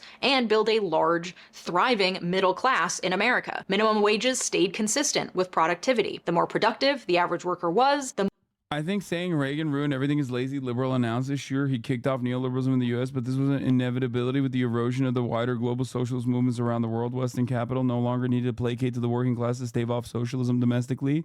Yes, you're right. You're absolutely right. But I'm still going to do the reductive propaganda here because I'm a propagandist. She also did mention that, like, obviously there's no singular force. There's no singular evil. There's no singular man responsible. You're doing the thing. You're doing the thing that chatters do to me all the time, which is like reframe what I just said back to me, but contentious, as though I didn't just say exactly the point that you're making. She didn't go that far in, but still, I agree with you. more the minimum wage increased. That connection was broken, however, as the U.S. tax code began moving away from the New Deal. Reagan wasn't the sole president responsible for creating tax cuts for the wealthiest Americans, but he sure did it with the most gusto and to the largest degree. Before Reagan's presidency, income tax on the wealthiest Americans, that's the money that they had to pay to the government as a proportion of how much they made each year, was at 70%. So above a certain threshold, the wealthiest Americans had to pay, which, by the way, wasn't even the fucking highest. Highest was 90. Okay? Yeah. Remember that. 70% of their income to the government. By the end of Reagan's presidency, that number dropped to 28%. He also For those of you who do not understand, let me just describe to you. This does not mean that, like, oh, if you're the highest earner, then the government takes 90% of all of your fucking wealth, okay? That's not how this works. If you're in that tax bracket, every dollar post that tax bracket is taxed at 70%. That's just how it works. It's just, I know that a lot of people don't understand this and they go, what do you mean? So that means if I make like whatever the top marginal tax rate was at that point, or whatever like the margin was at that point, means that like you're making less than the person in the in a lower bracket than you. That's not how that works. That would be ridiculous. Okay? FDR wanted to go even higher, I think, to 99, which was the equivalent of 300K now, I think. also created major tax breaks for corporations and estates, all in the name of creating smaller government and putting more money in the hands of the wealthiest people. Hassan advocating for higher taxes, but why doesn't he pay higher taxes then? Big brain emoji. You're right. Yes. When I advocate for a higher taxes for top earners, I am directly advocating against my, in the American sense, self-interest. Why? Because it's short-term benefits that I'm casting aside in terms of having more money left in my pocket for much better returns overall in the long term. Okay? Hassan famously pays the most taxes. I mean, I do. I literally do. But having said that,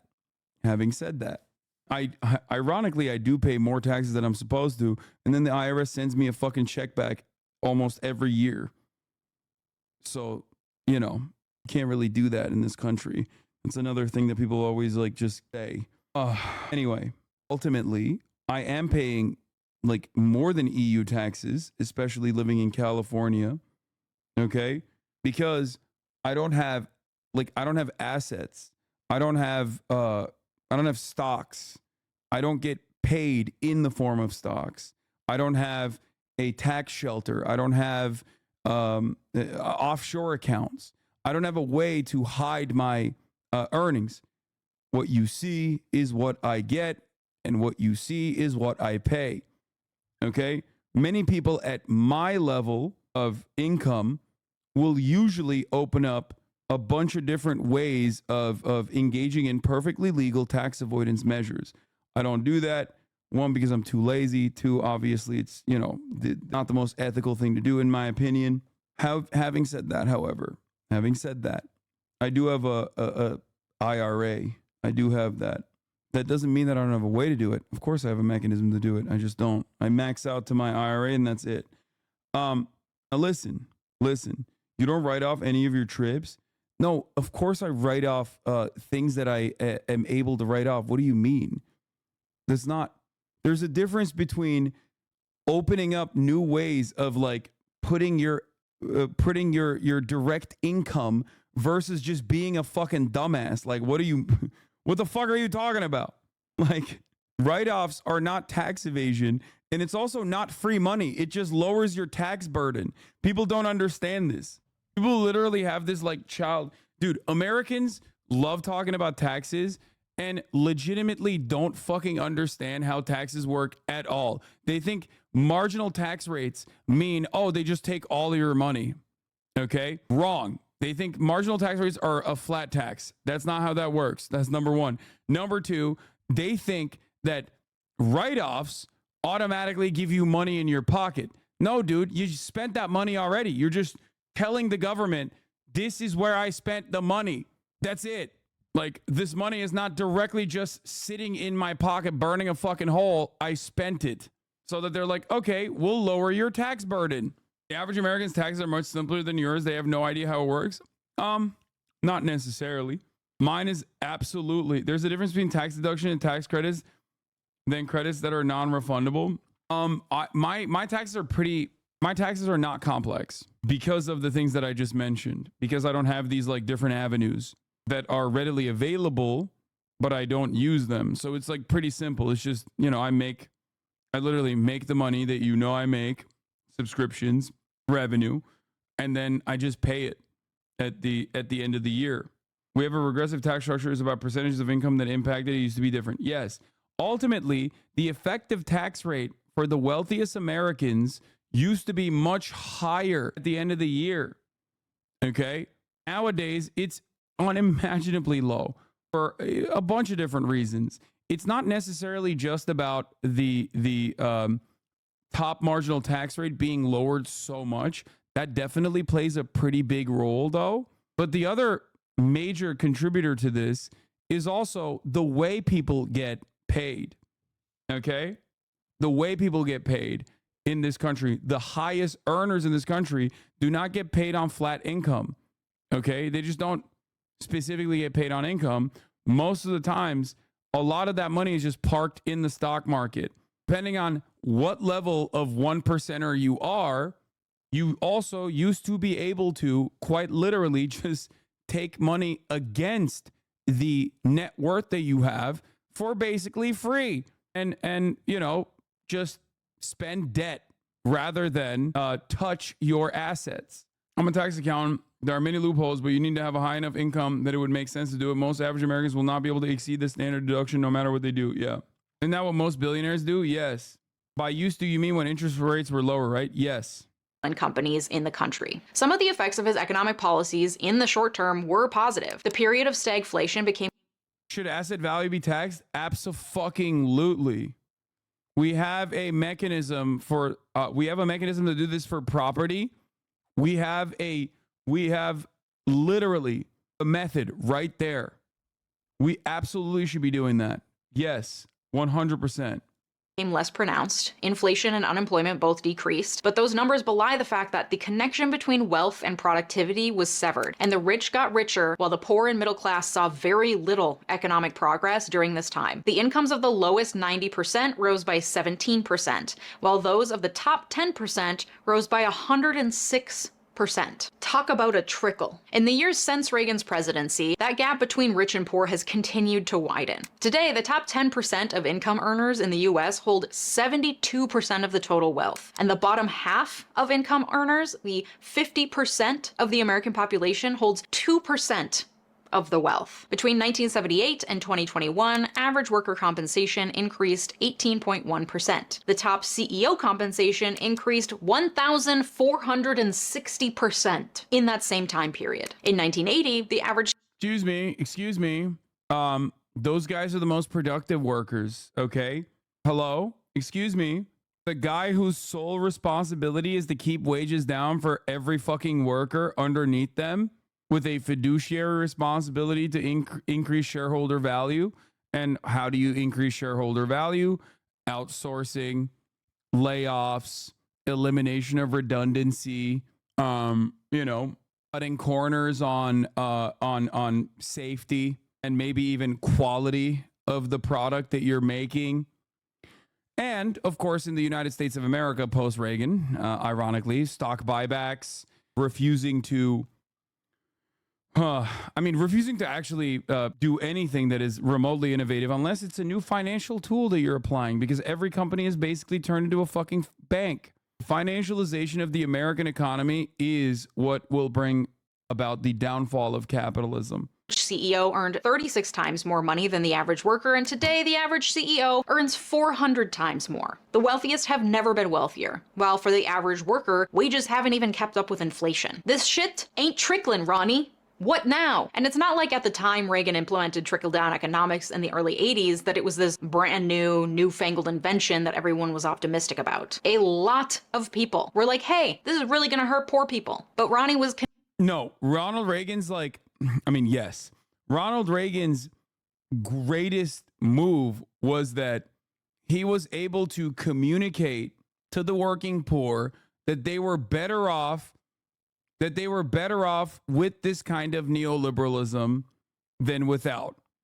And he applied, and this is going to be kind of reductive, he applied a very simple method. It's called blame black people, okay? Which is, listen, we got to do everything we can to cut social safety nets, okay? Because black people are taking advantage of it. They're also violent thugs who are eating crack cocaine on a regular basis. Americans love that shit. Okay? White Americans loved that shit.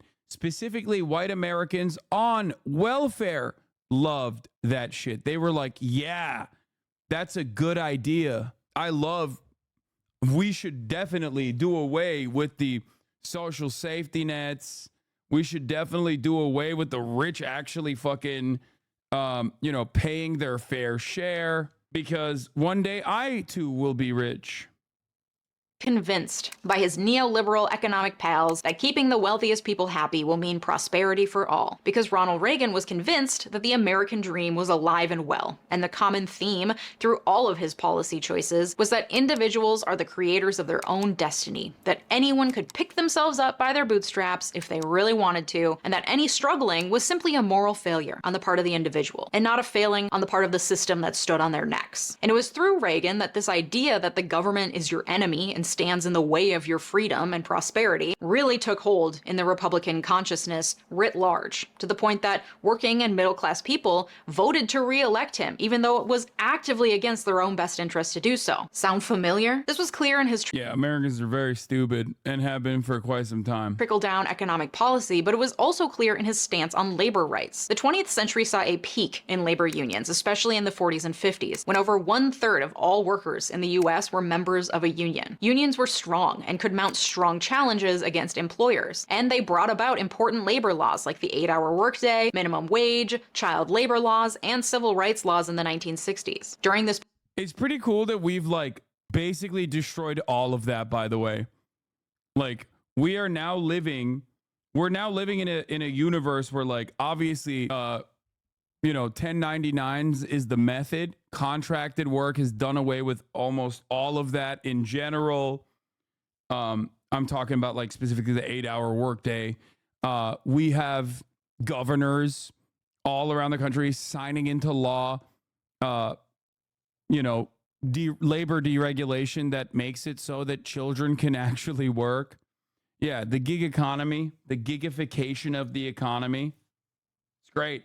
Oof. Period, Ronald Reagan himself was the president of the Screen Actors Guild, a labor union for actors. At some point in the 50s, Ronald flipped from Democrat to Republican. He claimed it was because his party, the Democrats, failed him. It could also be that while he was president of the Screen Actors Guild, he granted a rare waiver to MCA, his own talent agency, to allow them to start producing television shows. They needed a waiver because it was a real conflict of interest when the people who manage talent become the people who also hire the talent. You see, after that waiver was granted, Reagan conveniently was given a cushy TV job through MCA that paid him $125,000 per year in 1950s money, and he became a walking spokesman for GE, an influencer before there were influencers. The FBI eventually investigated MCA and the waiver granted to them by the Screen Actors Guild, including Reagan, for anti-competitive behavior. Nothing came of the probe for Reagan, though MCA was forced to break up. It was around this time that Reagan conveniently was like, you know what?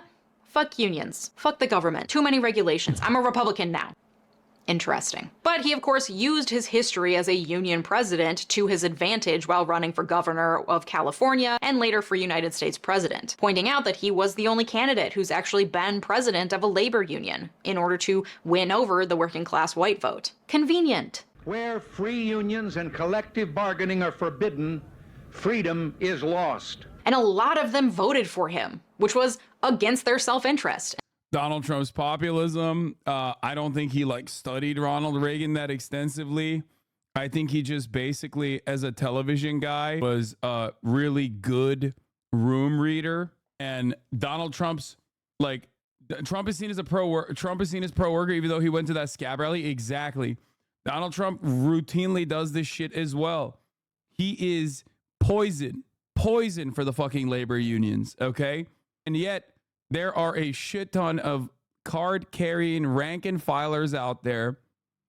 And I know many of you are in unions yourselves, and you know exactly who the fuck I'm talking about, that absolutely love Donald Trump. And that was made abundantly clear not long into his presidency when, in 1981, PATCO, the Air Traffic Controllers Union, went on strike to demand better working conditions and increased pay. See, the problem with this is that the workers were technically federal employees, and it was against the law for federal employees to strike. Roughly half of all U.S. flights were grounded during the strike. And Reagan held... Trump is seen as everything because he owns the libs. That's all that matters to them, even at their own demise. His politics is spite. Yeah, the reason why the American political equation is just about owning your political opponents is because of neoliberalism in general and how it took over both of the parties, especially post Ronald Reagan. Because Ronald Reagan is bad. Bill Clinton also drove the fucking the final nail into the coffin. Okay? You have to understand. You have to understand, this didn't happen overnight. It wasn't one fucking person. It was both parties genuinely responsible for this. And the reality is, this is why we say there are two, neoliberal right-wing parties in this country.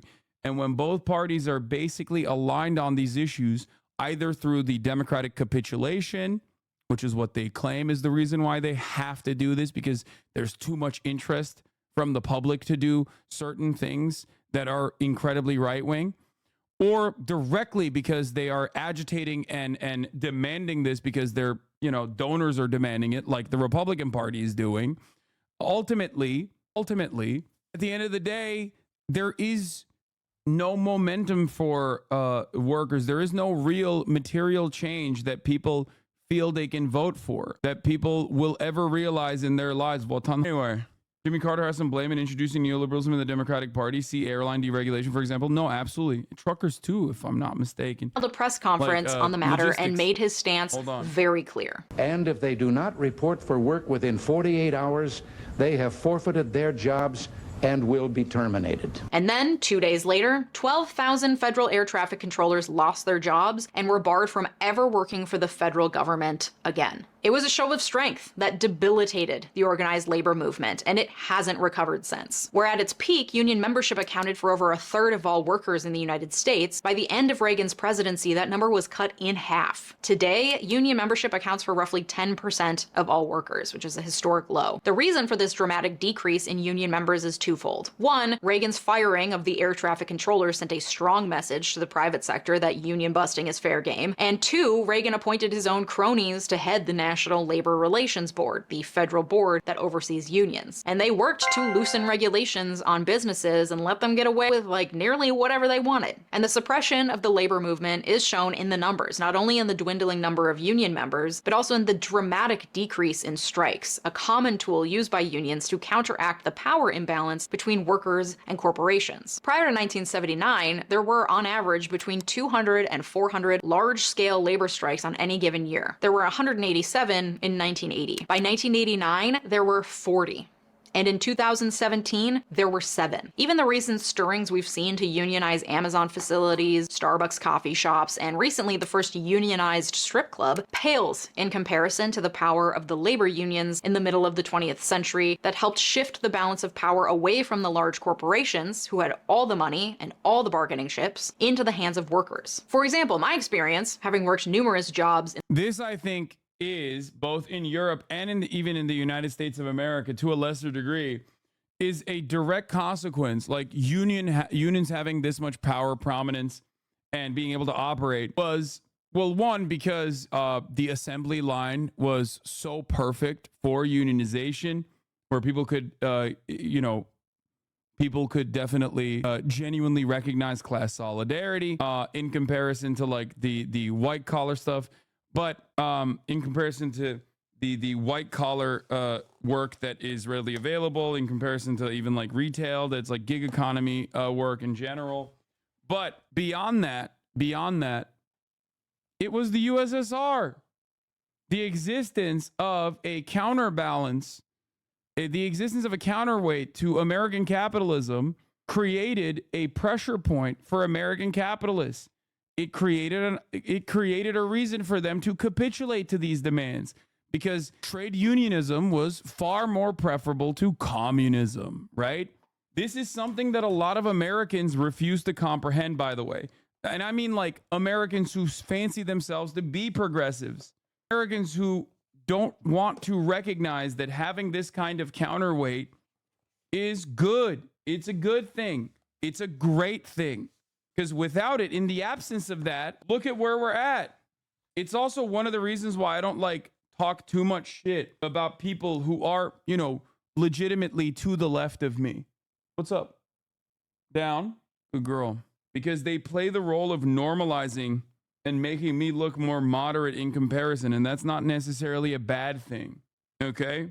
In the 21st century is that companies treat you like they're doing you a favor by giving you a job. Like, you should be so lucky. And like, you have to show loyalty to the company above all else. Otherwise, you're a bad worker. They pay you what they want. They fire you whenever they want. And they do not have to give one flying fart about you because you are replaceable to them. They hold all the power. You want a job, take it or leave it. Most of them don't even list the pay range on their job postings unless they're legally required to. And if you were to ask for the pay range up front before putting in the effort to apply for the job, well, you might as well just not apply for the job, because no hiring manager is going to look favorably on that. You're supposed to want the job because you're passionate about widgets and working for that company. Doing a job for money is not the team player attitude that we're looking for. Not to mention the fact that HR exists to keep the company from getting sued, not to protect your interests. So you can see how unions are so powerful, because it's only through collective bargaining and organizing that workers can balance out the power with their employers. Okay, sorry, I needed to go down that labor organizing tangent, but it really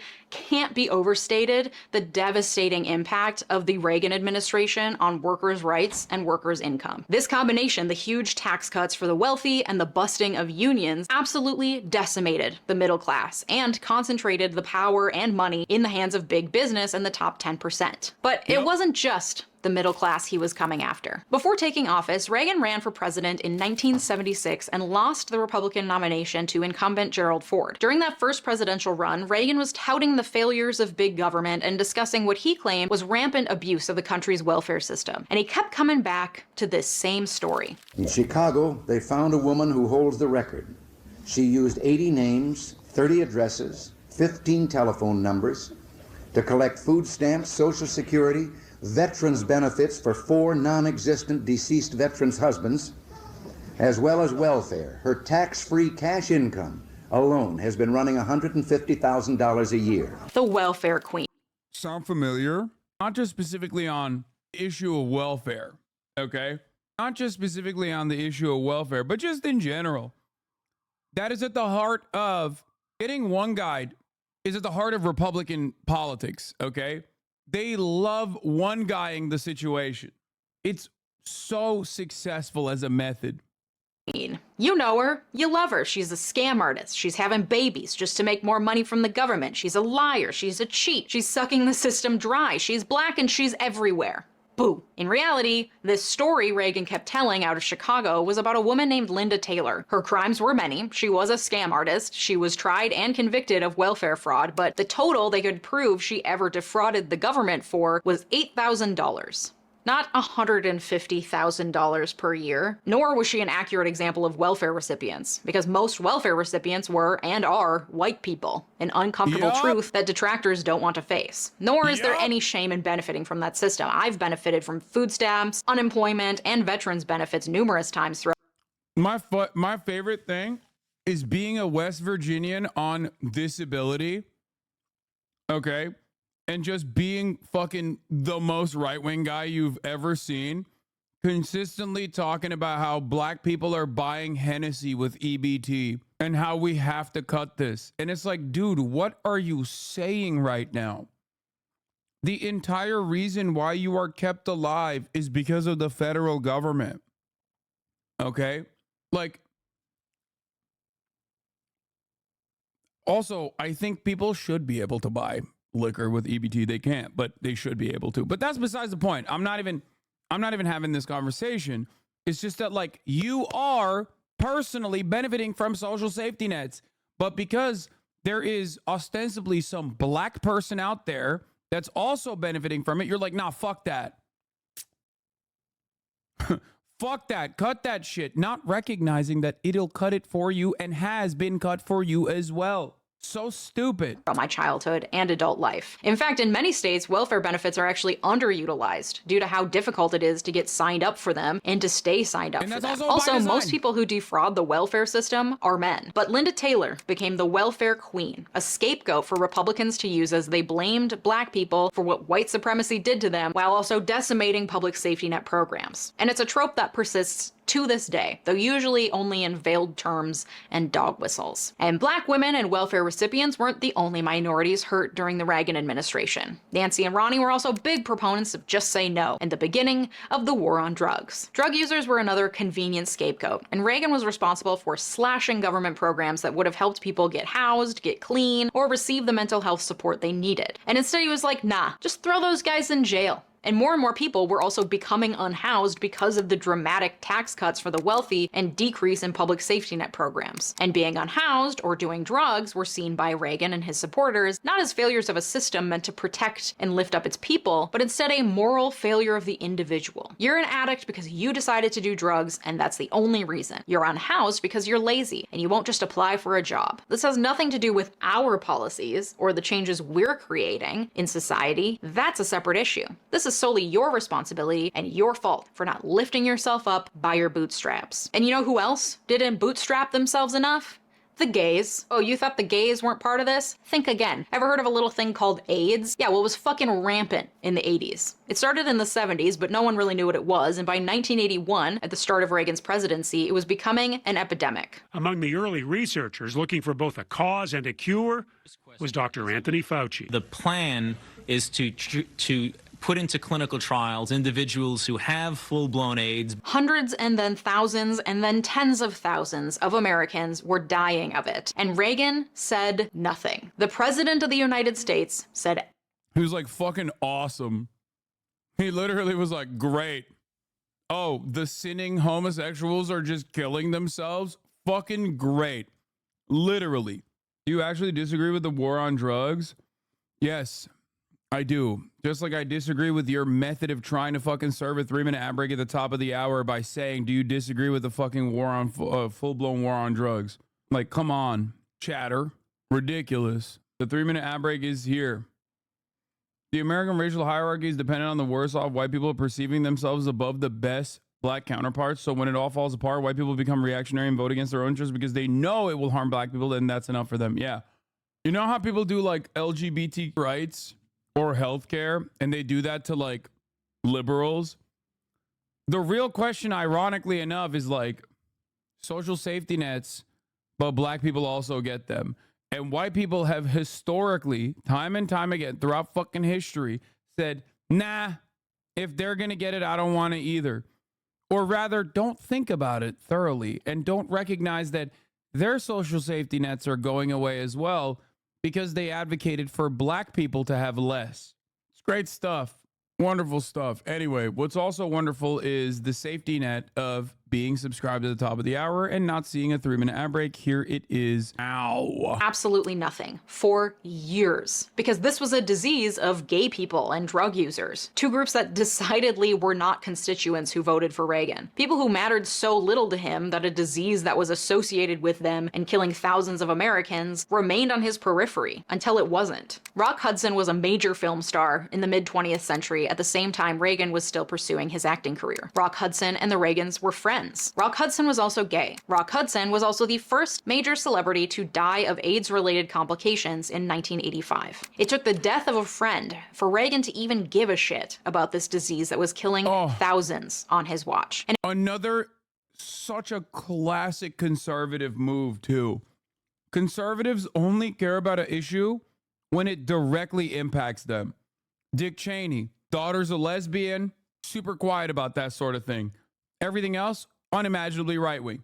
It's always until they like personally and directly are harmed by something that causes them to have empathy for it. And usually even then it's like a little bit of empathy. Okay, let's make no mistake. It's not like they turn into fucking like legitimately nice people. Classic conservative trait. And it would take him 2 more years before he even acknowledged the disease in an official press conference in 1987. By that time, over 30,000 people had contracted the disease and 20,000 people had died in the US alone. But again, even after he finally acknowledged the AIDS epidemic for what it was, he was reluctant to acknowledge it again. Funding for AIDS research under Reagan was slow to come, and it's unclear how the trajectory of the AIDS epidemic would have been different if Reagan had acknowledged it for what it was, a deadly and unknown disease that was killing thousands of Americans, regardless of sexuality or drug use. Instead, it remained on the fringes of his presidency for years because, again, in the tidy imagination of his ideal American vision, you are the product of your own actions. You have only yourself to blame. You did gay sex. You injected drugs. Just bootstrap yourself out of AIDS. In this way, Reagan was able to disconnect his policies from the outcomes of his policies. It's the moral failure of individuals, not anything he's done. It's one of the reasons that he's known as the Teflon president. Despite his many failures, and despite the many ways in which he was an incredibly imperfect president, he managed to avoid the reputational damage that most presidents experience and come out the other side as this mythical hero that Republicans still revere to this day. And nothing made more clear Reagan's lasting negative impact on our democracy like the presidency of Donald Trump. In both Donald Trump and Ronald Reagan, we had presidents who were also master showmen. And Reagan really introduced what Trump has seemed to perfect, manipulating the media to his advantage and using dog whistles to ignite his base of supporters. Nancy and Ronald Reagan were both actors before entering the White House. And Ronnie's abilities in front of the camera, his abilities to deliver a line, and his ability to provide a convincing song and dance routine came in handy time and again throughout his presidency. In the Reagans, the media finally had this showy, easily televised president they'd always dreamed of. The Reagans were always ready for a photo op because they understood the power of pictures. They understood that pictures often conveyed a stronger message than what was being said or going on behind the scenes. Sure, we're slashing your benefits, kowtowing to big business, and rubbing elbows with rich people during the worst recession since the Great Depression, but we're also just like you.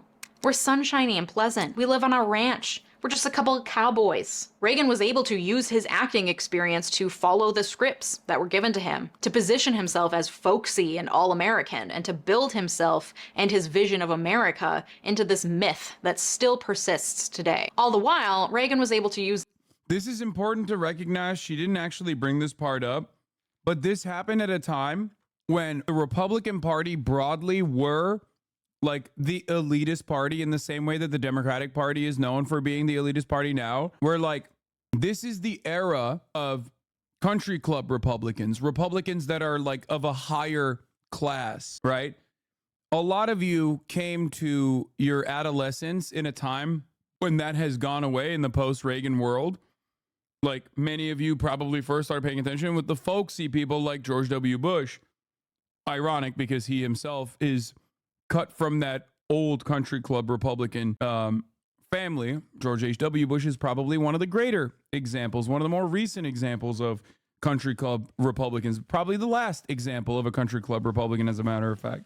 So, Bush Sr., I'm saying, is a country club Republican. Bush Jr. is a great example of like the folksy Republican. And that's the thing. Like Republicans all used to be like Mitt Romney back in the day. But even like down to the Stephen Kings in the Republican Party, they all were unimaginably elitist, like the William F. Buckleys of the world. They presented themselves as like ideological committed fascists. They were elites. They did not lie about being elites. They straight up were like, no, I am an elite and I will rule this country. And they didn't play around with this like this folksy, hokey bullshit, you know, wearing cowboy boots and a fucking hat. They didn't do any of that. They were like, no, I'm a suit and tie ass motherfucker. Not a salt of the earth. Know your fucking place. I'm an elite. Reagan, on the other hand, kind of flipped that narrative entirely on its head and was super folksy. And people loved that shit. They were like, oh my God.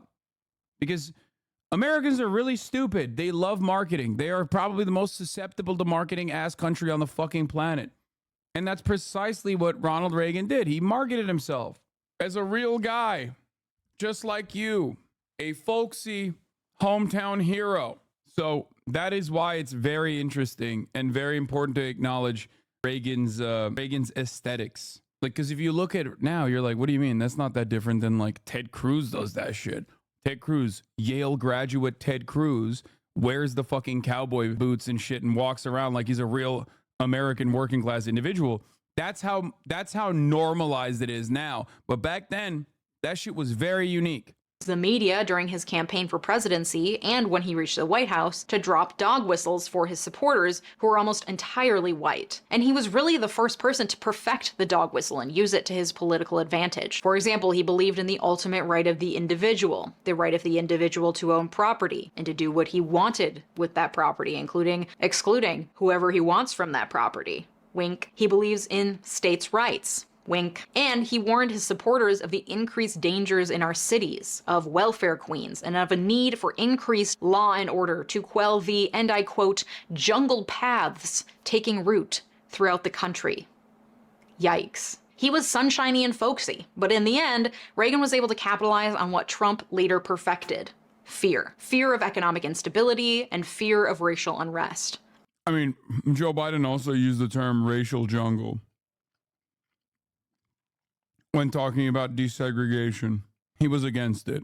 But something to remember, liberals also like hyper focus on the aesthetics, and as long as you're like civil, it doesn't track with them. Like if your policies are like unimaginably racist, liberals oftentimes do not have the capacity to recognize like, oh, this person is like incredibly fucking racist. Just like Jim Crow was not promoted as fuck black people, but instead was promoted as separate but equal. Okay? Conservatives, reactionaries historically always understand how to soften the most damaging, the most historically cruel policies. So that's something that you need to remember. And it's ironic because Ronald Reagan quite literally, in like recently resurfaced audio, in private phone correspondences between him and Richard Nixon, called African diplomats monkeys who don't know how to fucking wear shoes. Okay? Like, that's the level of racism that he had. Of course, his policies reflected that reality, but liberals have to hear that for them to understand. Remember that whenever some dumb fucking parent of yours turns around and says, like, what do you mean Ronald Reagan was racist? All the while fanning the flame of both issues and actively working against the best interest of the base that he is actively fear-mongering. And the final way that Reagan managed to undermine our democracy using a tactic that Trump later perfected was by aligning himself and the Republican Party with white evangelical Christians. The Christian right presented themselves as an opportunity for Reagan. They aligned on many of the same social issues like abortion and tax cuts, and especially the idea of the individual's responsibility for their own fate, that bootstrapping ideology that Reagan clung to. If you need welfare, it's because you're lazy and you should just get a job. If you don't want to go to hell, you're a sinner and it's up to you to get into heaven. Any moral failure and it's straight to the bowels of hell for you. Not only that, but it turns out the evangelicals have a lot of money. One group... Dude, by the way, this is also the Paul Weyrich moral majority era. Right, this is when white evangelicals, like post civil rights movement, white evangelicals were like this voting bloc that was incredibly white supremacist. Oh my Lord. Unimaginably white supremacist. They were also very active. Paul Weyrich, who is, I think, Catholic himself, recognized that and was like, oh, we need to fucking captivate these guys. We need to bring these guys into the fucking fray. We need to put them under the banner of the Republican Party. We will never lose an election ever again. And that's precisely what happened. The radicalization of the like average Republican, like the Republican Party of the modern age that you know, comes from that background. Yeah, the classic goo government syndrome guy. Yes, Paul Weyrich, who famously said, "We don't want more people to vote, dumbass. We want less people to vote. Some of you guys are stupid as fuck."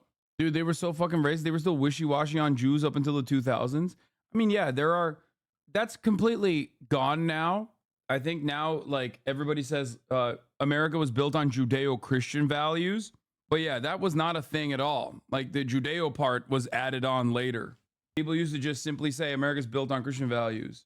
Of the religious right that had particular sway was called the moral majority. It fought against abortion, the Equal Rights Amendment, and in favor of the family and traditional family values. It was founded in the 70s as a response to counterculture and the gay rights and women's rights movements of the previous decades, and it had a powerful lobbying arm. The moral majority is credited with helping Reagan win the 1980 presidential election. It was through the moral majority and Christian. By the way, pre-watch, I mean, come on, dude. This is my job. And I know this very well. Its major point of contention was almost always fought on school choice. It literally was first deployed against desegregation in schools because white evangelical Christians did not want to fucking have their kids go to school with black kids. Okay? They used religious freedoms as a way to try and hammer in that point. So much of American politics is still aesthetically played on the boundaries of black people and white people not being around one another. You have to remember that. It sounds reductive. It sounds like some rad lib shit, but it literally is, okay? So much of American politics is done on the boundaries of white supremacy. So much of it, still to this day. Fundamentalists that Reagan was able to find a strong and fervent base of supporters. So it was, of course, in his best interest to make religion take a center stage in his politics. At the 1984 Republican convention, Reagan addressed a group of Christians saying, "The truth is, politics and morality are inseparable. And as morality's foundation is religion, religion and politics are necessarily related." He concluded, "If we ever forget that we're one nation under God, then we will be a nation." This is why he didn't give a fuck about abortion. And then after this, he was like, I want to make it illegal. He didn't give a shit about abortion early on, originally. Gone under. So much for separation of church and state, am I right? And it was a tactic that worked. It brought more blue-collar and working-class people behind him, and it increased his appeal in the South, a place where his 1980 presidential rival Jimmy Carter typically held favor as the hometown hero. And this allegiance that Reagan struck with the white Christians has stuck to this day. And it was this same base that... To be fair, I think another aspect of this also was like in the Nixon era too. Framing anti-war hippies against the hard hat wearing like real working class Americans who want to go to war all the time. Like that was a big point as well in the elitist Republican Party trying to captivate a higher percentage of the working class vote. Charter school movement was started as a segregation academies in Virginia because the state closed all public schools after Brown v. Board as a way of preventing desegregation from happening. There's a good book called Democracy and Change by Nancy McLean if people want to learn more about the racist roots of anti-public schooling in the U.S. Yeah. Every single issue that you can point to in American politics right now still somehow is historically and in contemporary society fought on the boundaries of separating black people from white people. Straight up.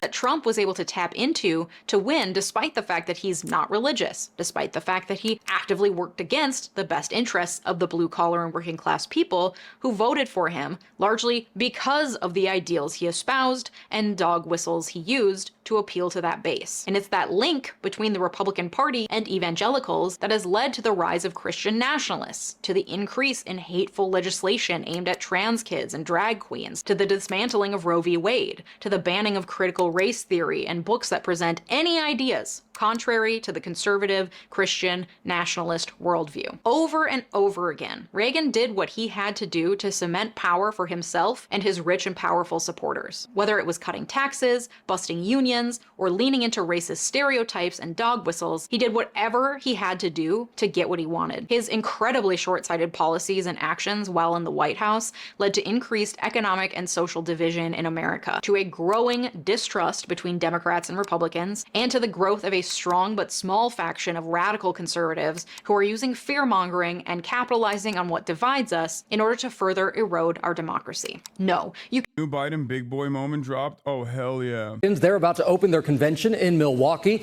where Donald Trump is expected to.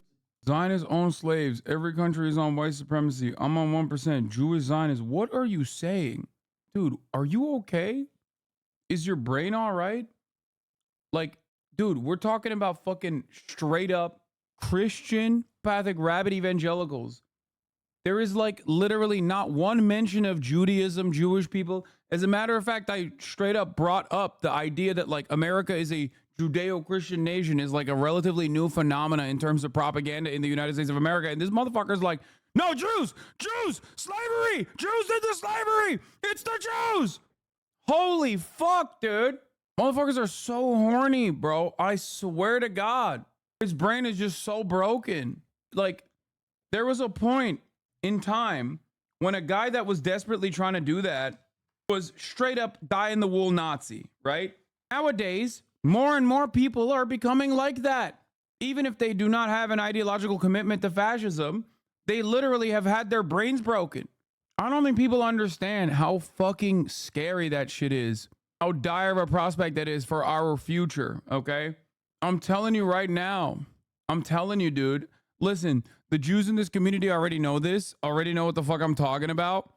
Everyone in this community knows already what the fuck I'm talking about. But like, I don't think people understand how much of a nightmare this presents in terms of like future political discourse when everyone is just looking at the actions of Israel and going, yeah, no, it's the Jews and this is for Judaism and I will never trust Jewish people ever again. And just hearing what so many people have said for so many years about how like Israel's actions are directly a consequence of Israel's Zionism and its actions are directly a consequence of Judaism. Israel is fucking straight up doing like the Islamophobic propaganda that the American media demonstrated in an effort to justify the war on terror. But Israel's voluntarily doing that anti-Semitic propaganda. I've never seen anything like it. It's like being ISIS, but instead Jake Tapper literally has like the head of ISIS on CNN. And the head of ISIS is like, yeah, we're doing this for Islam. And all of the supporters of ISIS are just like prominently displaying their allegiance as Muslims. You know what I mean? They're like, yeah, no, this is how Islam is supposed to work. ISIS is doing a great job. Oh, Biden read a note from his staff out loud during a call. Oh, my Lord. During Joe Biden's call with the Congressional Progressive Caucus, the president said his staff passed him a note to stay positive. You're sounding defensive. Biden read the note aloud to the participants of the call. Lawmaker on the call says president was making fun of his staff who passed him the note. In context, wasn't acknowledging the note, but then being the way he wanted to be on the call, not like he didn't know what he was doing. I don't believe that. Sure. Yeah, no, definitely. Just like when he said President Putin to President Zelensky, he was just making a joke.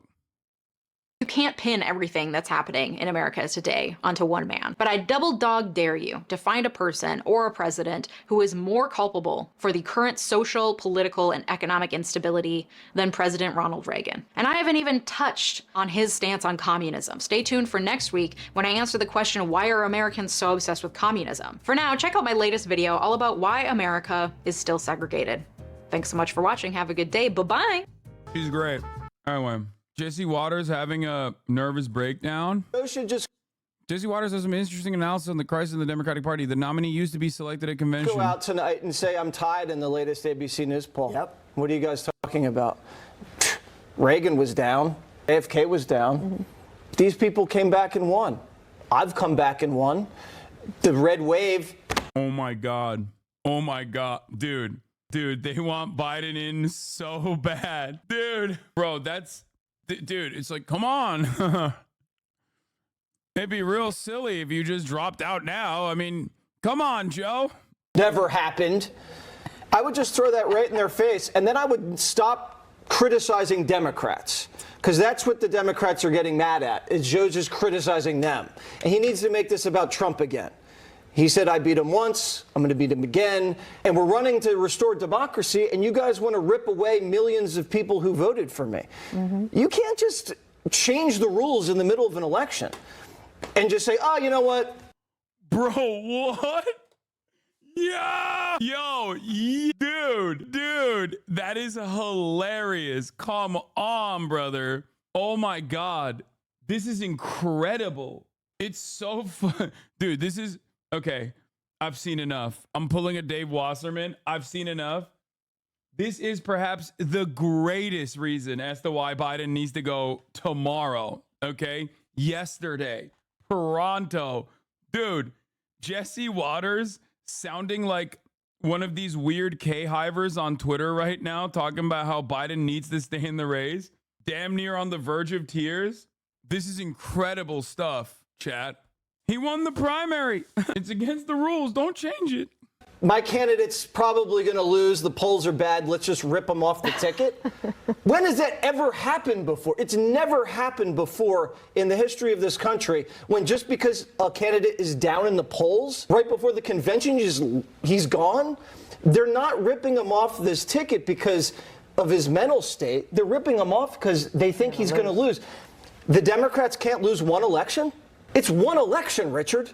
And Trump's only going to get in for 4 more years, and then you guys will get back with Gavin. Everybody knows. So it's like lose an election. Like you're just going to just throw this democracy up in the air and just shoot it with a cannon? Yo, this is the method. This is the momentum. This is the way, baby. Why did he just deliver such a perfectly gift-wrapped gift? That's the craziest thing I've ever seen. Why did he do that? He didn't even try to attempt to hide it.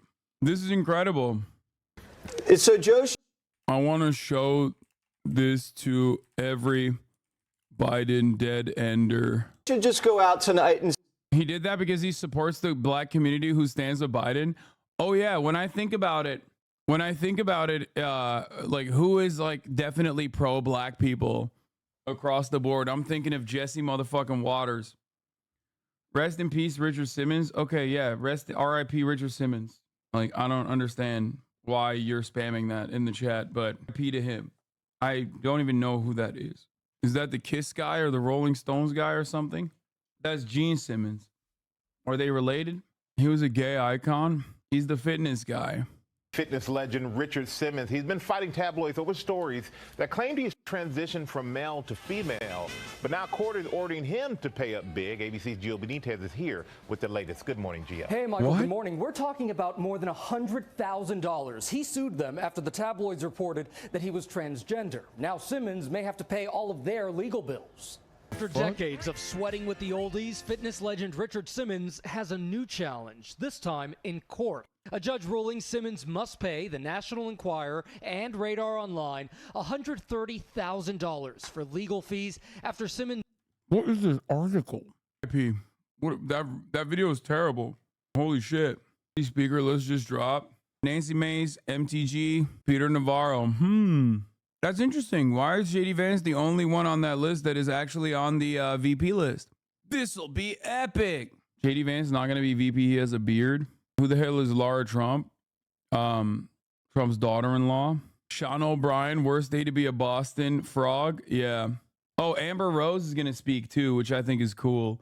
Kind of fucked up that they won't let me go to the RNC, but Amber Rose is allowed. Like, what are we doing here? Damn, this guy's good.